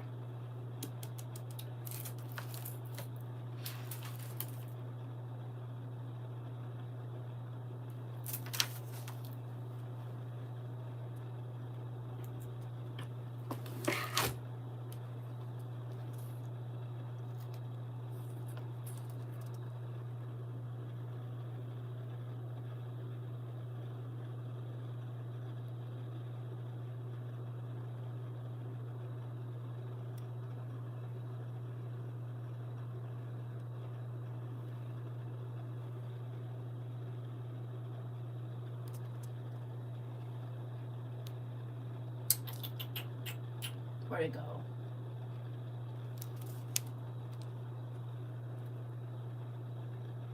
It says demons also had X with unwilling people.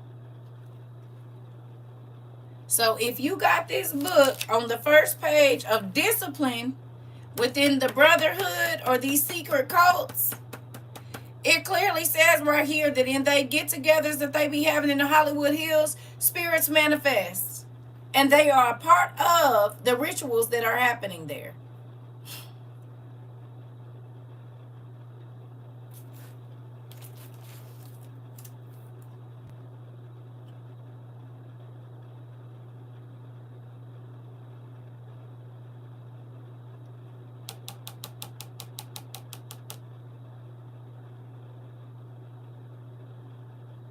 Ritualistic child abuse, perversion. You remember what they said in here that they did to the man every Easter at the Black Mass? They would find a homeless person and do all those horrible things to his body, then set him on fire, drop him down in there, and they would release bodily fluids on the man, making it like he Jesus. Remember? They would nail him to the cross and all of that. If you read this book, you understand that exactly what's being practiced in Hollywood now is exactly what we're reading about in Leviticus 18.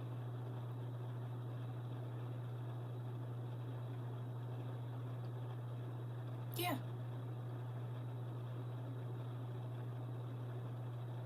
It's a real thing that these things are still happening, the practices. And we say, oh, we don't got to worry about that. Well, the same things that was happening in Leviticus is happening right now.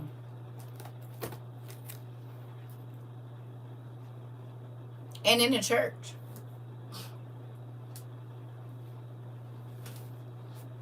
Do y'all remember back in November or December when the guy, or it might have been 2023, this time it's going so fast, where the young man came out and he's like 36, 37, and he said that just 20 something years ago, the ministers in the church, his daddy would take them and give them to the different leaders in the churches. They was basically letting all the ministers and stuff have their way, female and male, with their children. When they would go to these conventions and when their daddy would go preach, they would have to go back in the pastor's office, and whole time they back there getting sexually abused while daddy or mama is up there preaching. And they took them all over the country and let this, and this was what, in the Kojic church, I think, Baptist, I don't know, it's happening everywhere. It was a brother and a sister that came out, and then more people around them started to come out about, yes, is it called the Chronicles of Ancestry? I don't know what it's called. I don't know. I just know it was a young black guy, and he was talking about it. And he said that his parents used to let different pastors and stuff come in there, and they would take the light bulb out, and they already knew what it was. Him and his sister, I think he said until he was like 14, from the time he was like 5 or 6.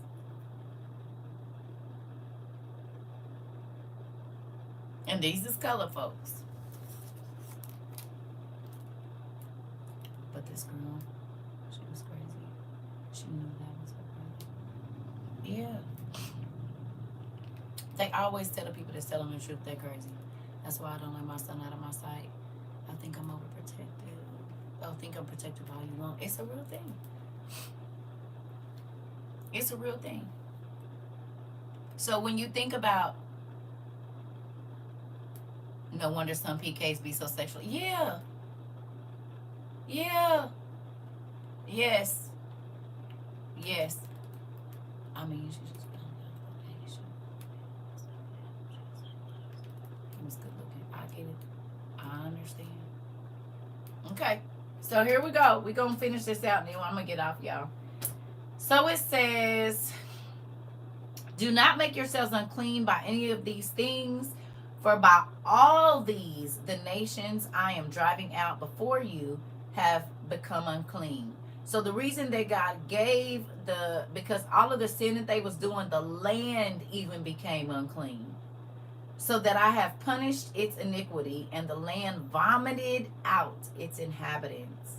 But you shall keep my statutes and my rules, and do none of these abominations. Either the native or the stranger who sojourns among you. For the people of the land who were before you did all these abominations, so that the land became unclean. Lest the land vomit you out when you make it unclean, as it is vomited out the nation that was before you. For everyone who does these abominations, the persons who do them shall be cut off from among their people. So keep my charge never to practice any of these abominable customs that were practiced before you, and never to make yourselves unclean by them. I am the Lord your God. I want to tell you something. Remember when I told y'all when I was younger, like I'd be living in a place 2-3 years, whatever, and I already had kids by the time I was 16. So, but well, not kids, but I got pregnant and had my son at 16. So when I would get a boyfriend, I would get evicted.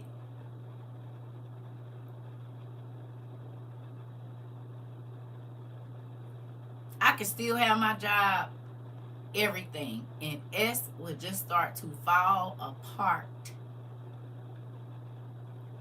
That made that make so much sense. Because God gave me this place. I'm a desecrated doing all of this. So even if it's just what, I'm not saying a whole bunch of people. I got one dude, but I'm in sin. You understand? I'm in fornication. And it's literally cursing the land that I'm living on.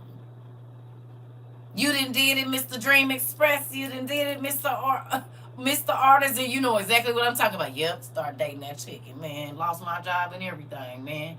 Now, think about it. Have a work, what you call it? You been got fired from your job, like accidentally taking a pad of paper and they saw you. Whew. Jamila said it makes so much sense now. Something about it looks like they got a lot of money. What? So not only is you cursing your body, you said, and learn the lesson. Listen, sir. Okay? You curse the land that you sinning on. You curse your car. Oh my God.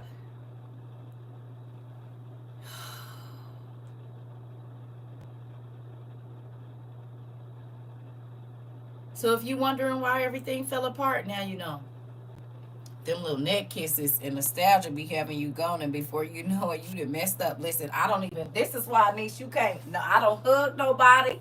I will shake your hand. Don't hold my hand too long. And I might shake it hard like a man so you won't be trying to look at me like that. Because I already know that. That's why I just stay in the house. I don't go where the devil is. Because it's Beelzebub and Lucifer live here. Did you hear what I said? I said Beelzebub and Lucifer both live here. They live in this state right here, right where I'm at. They live in a driving distance. Beelzebub and Lucifer. No, thank you. I can't even let Beelzebub beat or Lucifer. Either one of them. They both live here. Lucifer live here and Beelzebub live here. No, thank you. The Lord of the Flies and the Lord of the Lies. You hear me? No. No. No. Mm-mm-mm. They both live here. Beelzebub and Lucifer. And I just steer clear of anything that got to do with any of that. No. No, I don't want no parts of none of that. Beelzebub and Lucifer live here. They both do. Yeah, you just stay on away from me. Uh-uh. No, that's crazy. Yeah, I can't. And you better stay away from Beelzebub and Lucifer too. Niecy Poo talking about a neck kiss. It's the devil, a kiss of death. Mm-mm. I wouldn't do it if I was you. My nostalgia lives 3 hours south from here. Don't ask me why I know. Listen, I already know because you got to avoid it. No. 45 minutes, 35 minutes. What you just said? 37 on a good day. Yeah, I already know. And you just, if you just let them, go. You just let them go. Yeah, because they live here. They do. And I just don't go nowhere where the devil be. You said walking distance, just stay over there. Not yours, walking distance. Listen. Nope.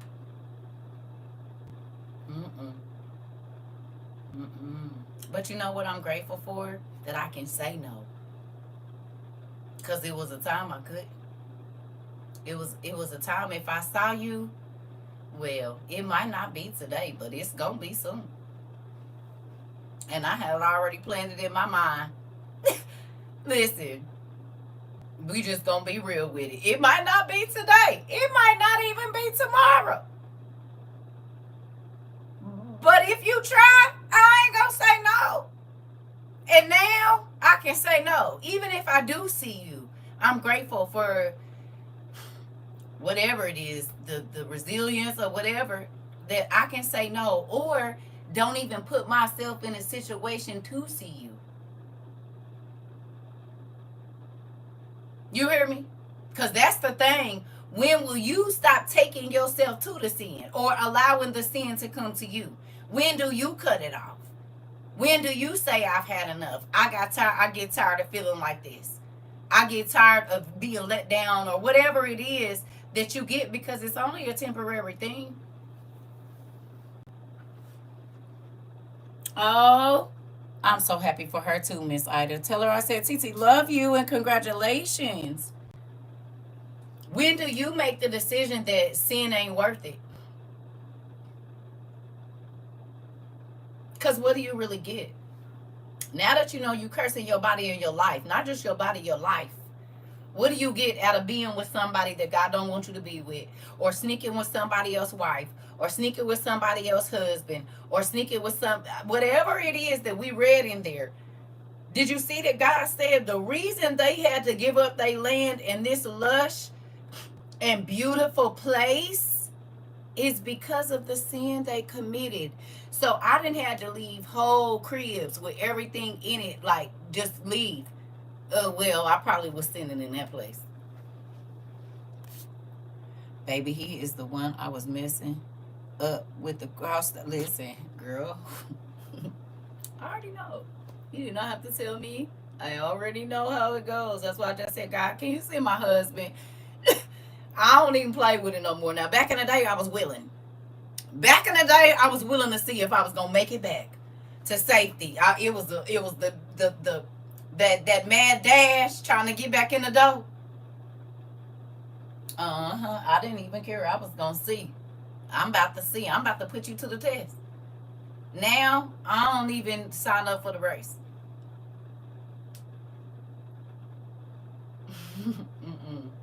I don't even sign up for the race. Yeah, oh, I know, Pumpkin. I'm so proud of you too. I am so proud of you. Tell her I said I'm proud of her. I'm excited for her. You hear me? You're not going back neither. And I'm grateful. Because it was a time I didn't know if I was going to be able to say that or not. And stand on it. Because you can say it, but can you stand on it? When you can stand on it, you know that God is doing something in your life. You know what I'm saying? And you know that you really want it.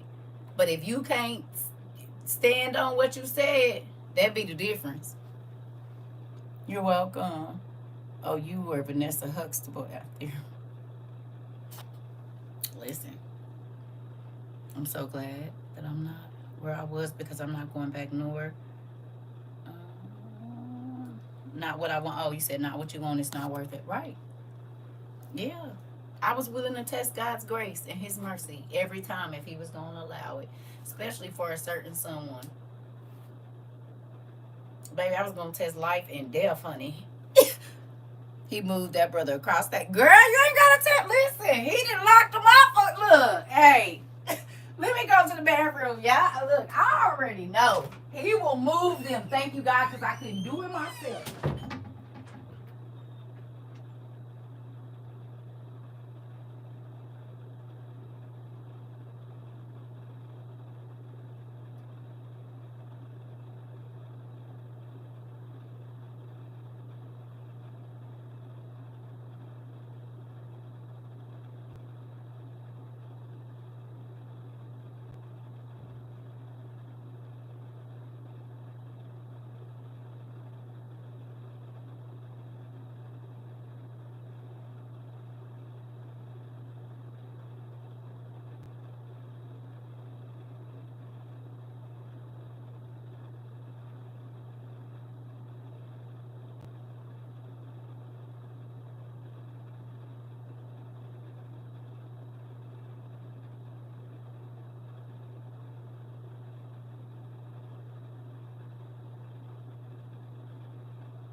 Y'all know what I just realized?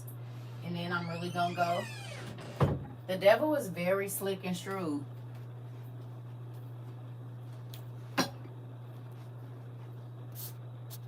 No lie, I still want my whole phase I never got. Hilarious, the frog legs that was shaking got hog tied down and in the sea. Listen, that part.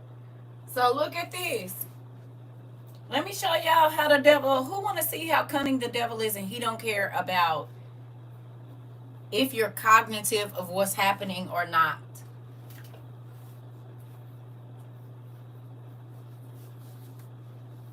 Okay. We just read all of that about don't uncover the nakedness of your brother, don't uncover the nakedness of your sister, your cousin, your auntie, your da da da da da. How many of y'all played house when y'all was a kid?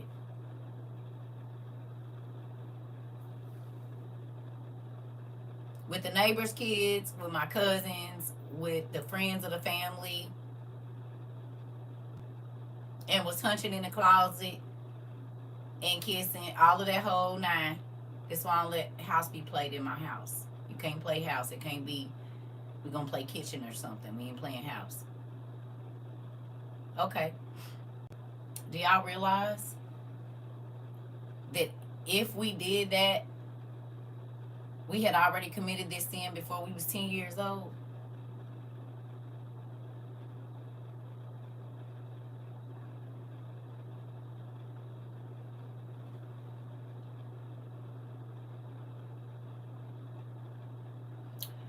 Unknowingly.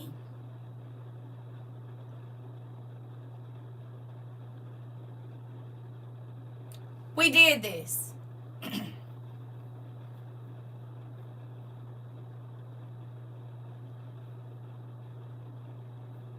Never said how old you had to be. It just said you're not supposed to do it.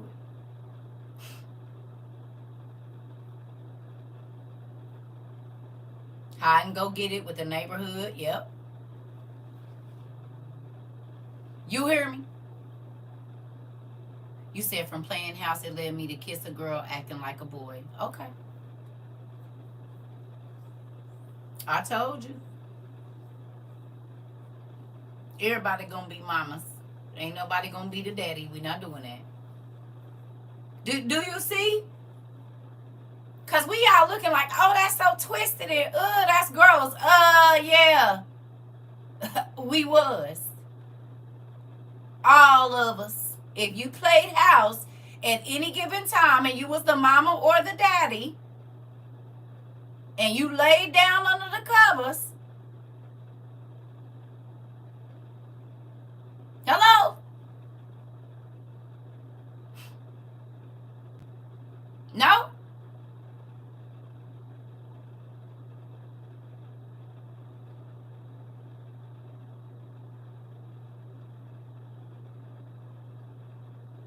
You said you've been with your man for over 20 years and y'all ain't married. Y'all been in fornication for 20 years. In real life. Or playing doctor or patient. That too. That'll get you every time. Hell, it's grown men to be playing doctor and patient and masseuse right now.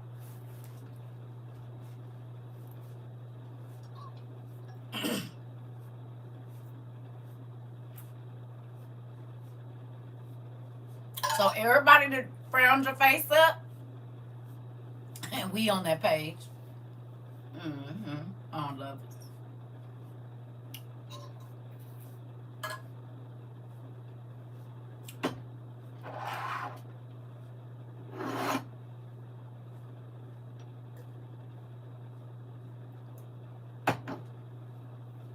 Y'all had y'all faces all frowned up, didn't you? I can't. Well,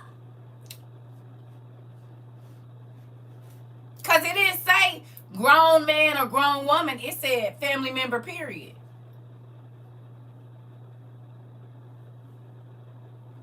Homegirl, husband, homegirl, wife, homeboy, wife, period.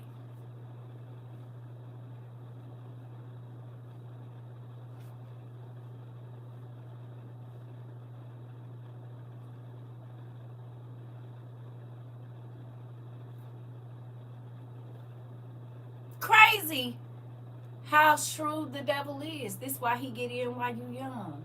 Because you don't even know what you're doing.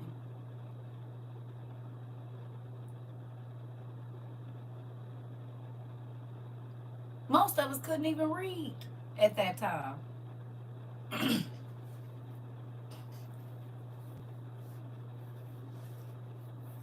Crazy.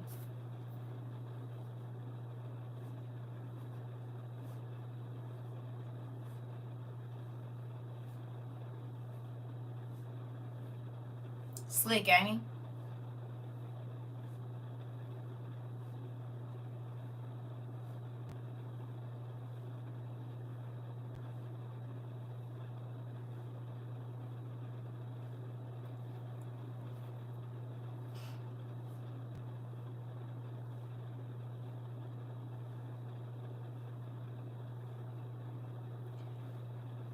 You said you were too young and innocent. You ain't innocent if you hiding in the closet doing it. You know what's wrong. If you hiding under the cover, in the closet, or under the bed, or where a parent can't see you, that's not innocent because you wouldn't be hiding. If you didn't think it was nothing wrong, you would do it right in front of your parent or in front of the babysitter.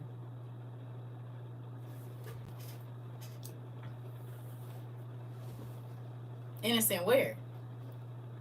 You did it in the closet. You did it when you didn't think the parent was around or whoever, because you knew it was wrong. Even though you couldn't read, you knew, because when you hear a parent coming, you stop.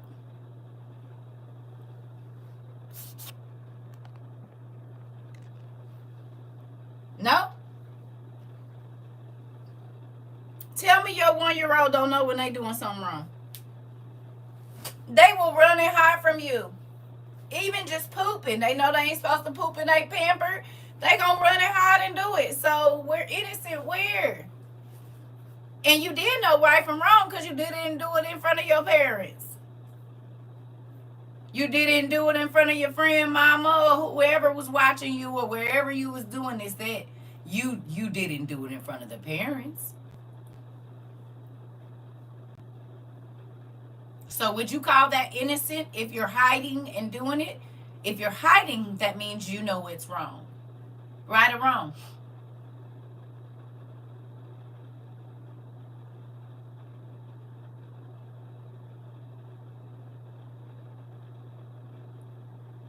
Exactly, old money.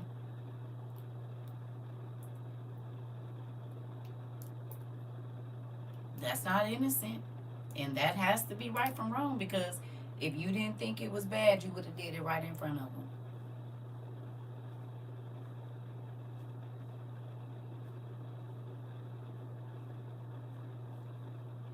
You say, why are you bringing up old stuff? Get out of my business. No, because this is the thing.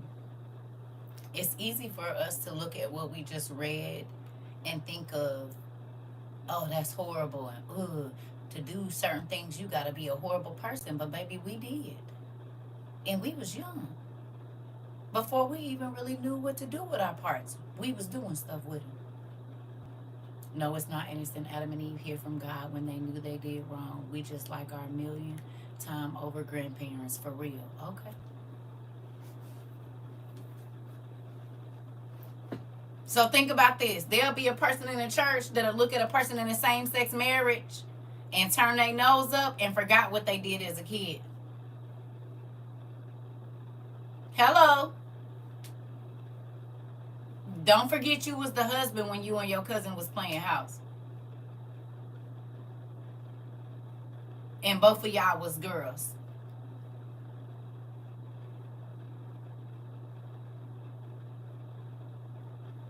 You still committed the act of pretending and bumping uglies or whatever else it was that you were doing. So are you any different from? No. I remember being very young and my mom's boyfriend's son introduced me. Yep. And introduced me to that and used to turn on corn. Okay.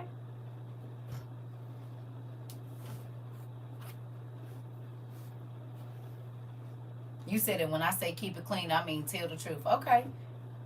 I'm just saying, is it any different? Because it never put an age on when it was considered sin. It said if you do it. Have you done it? If you have, you don't have no room to talk about nobody in. If it was listed in any of those, it's all clumped in together. So whether it be same sex, whether it be adultery, whether it be fornication, whether it be whatever, that's the grown up words we want to use. But you didn't uncover the nakedness of your cousin, your brother, the family friend, whoever else it is, just by playing house as a kid. Doctor as a kid. Hide and go get it as a kid. So maybe you didn't commit that sin as an adult, but you did it as a kid. So can you turn your nose up at anybody that is in what you feel like is sexual sin and you didn't even know you was in it before you was 10?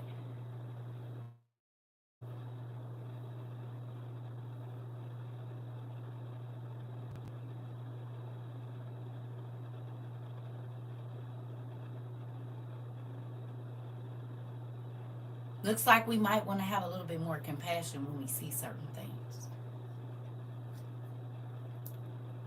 Because if you done got drunk and turned up and did this and that, honey, and had on a little slanky something, or me and y'all done had on something that you know show your print, you have literally, we all in there together. Sexual sin in God's eyes is sexual sin. He didn't say it had an age limit.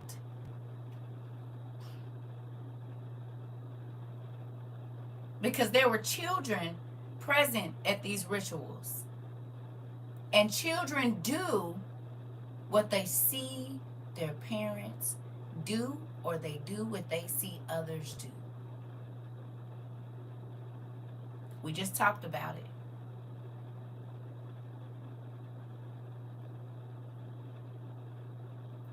You hear me? We're going to have more compassion when we see certain stuff and not turn our nose up, because God turned his nose up at us because we was doing it and didn't even know we was doing it.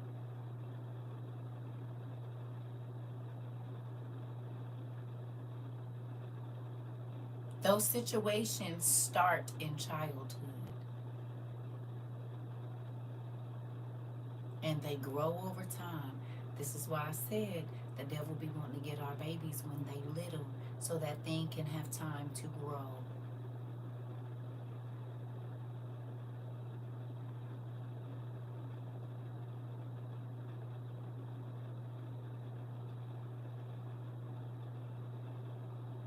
You said I just got snatched up. Listen.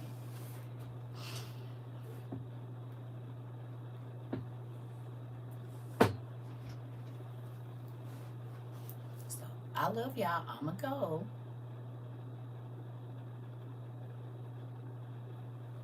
You said, do I do deliverance or private counseling?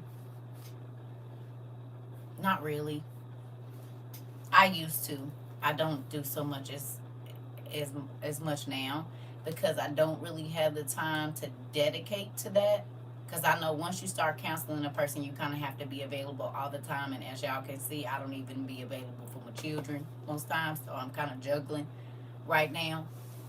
But you can email me if you like, and we can talk about some things if you need to. I get letters. I do have letters, and I'll give you what God give me, and it might not be an immediate response. Just know that. But yeah. So, fantastic class today. I have some journaling to do. We all do. Just knock out our noodles loose and said, I love you. That's crazy work. We love you too. I'm about to go. I'm going to go on and sit outside and see what the bees talking about. They might want to say something to me. I was like, ooh, this is a little much. Wait a minute. She said, knocked our noodles loose and then go leave. Well, I'll see y'all in a little bit. We'll hook up in a little bit. You're welcome. But this is the thing, family. I want us, we gonna have to, if we gonna to prune out these roots, right? We gotta get this stuff out. The bird is talking, that part. We gotta get this stuff out. You're welcome. And it's so easy for us to see something and think that it's vile, not realizing that we participated in the same rituals. So we need to have a lot more compassion for when we see people in sins that we don't too much care for, because we probably already been guilty of it and didn't even realize it. They just grown now. They can do it out in the open, so we view them differently because it's not our hidden sin.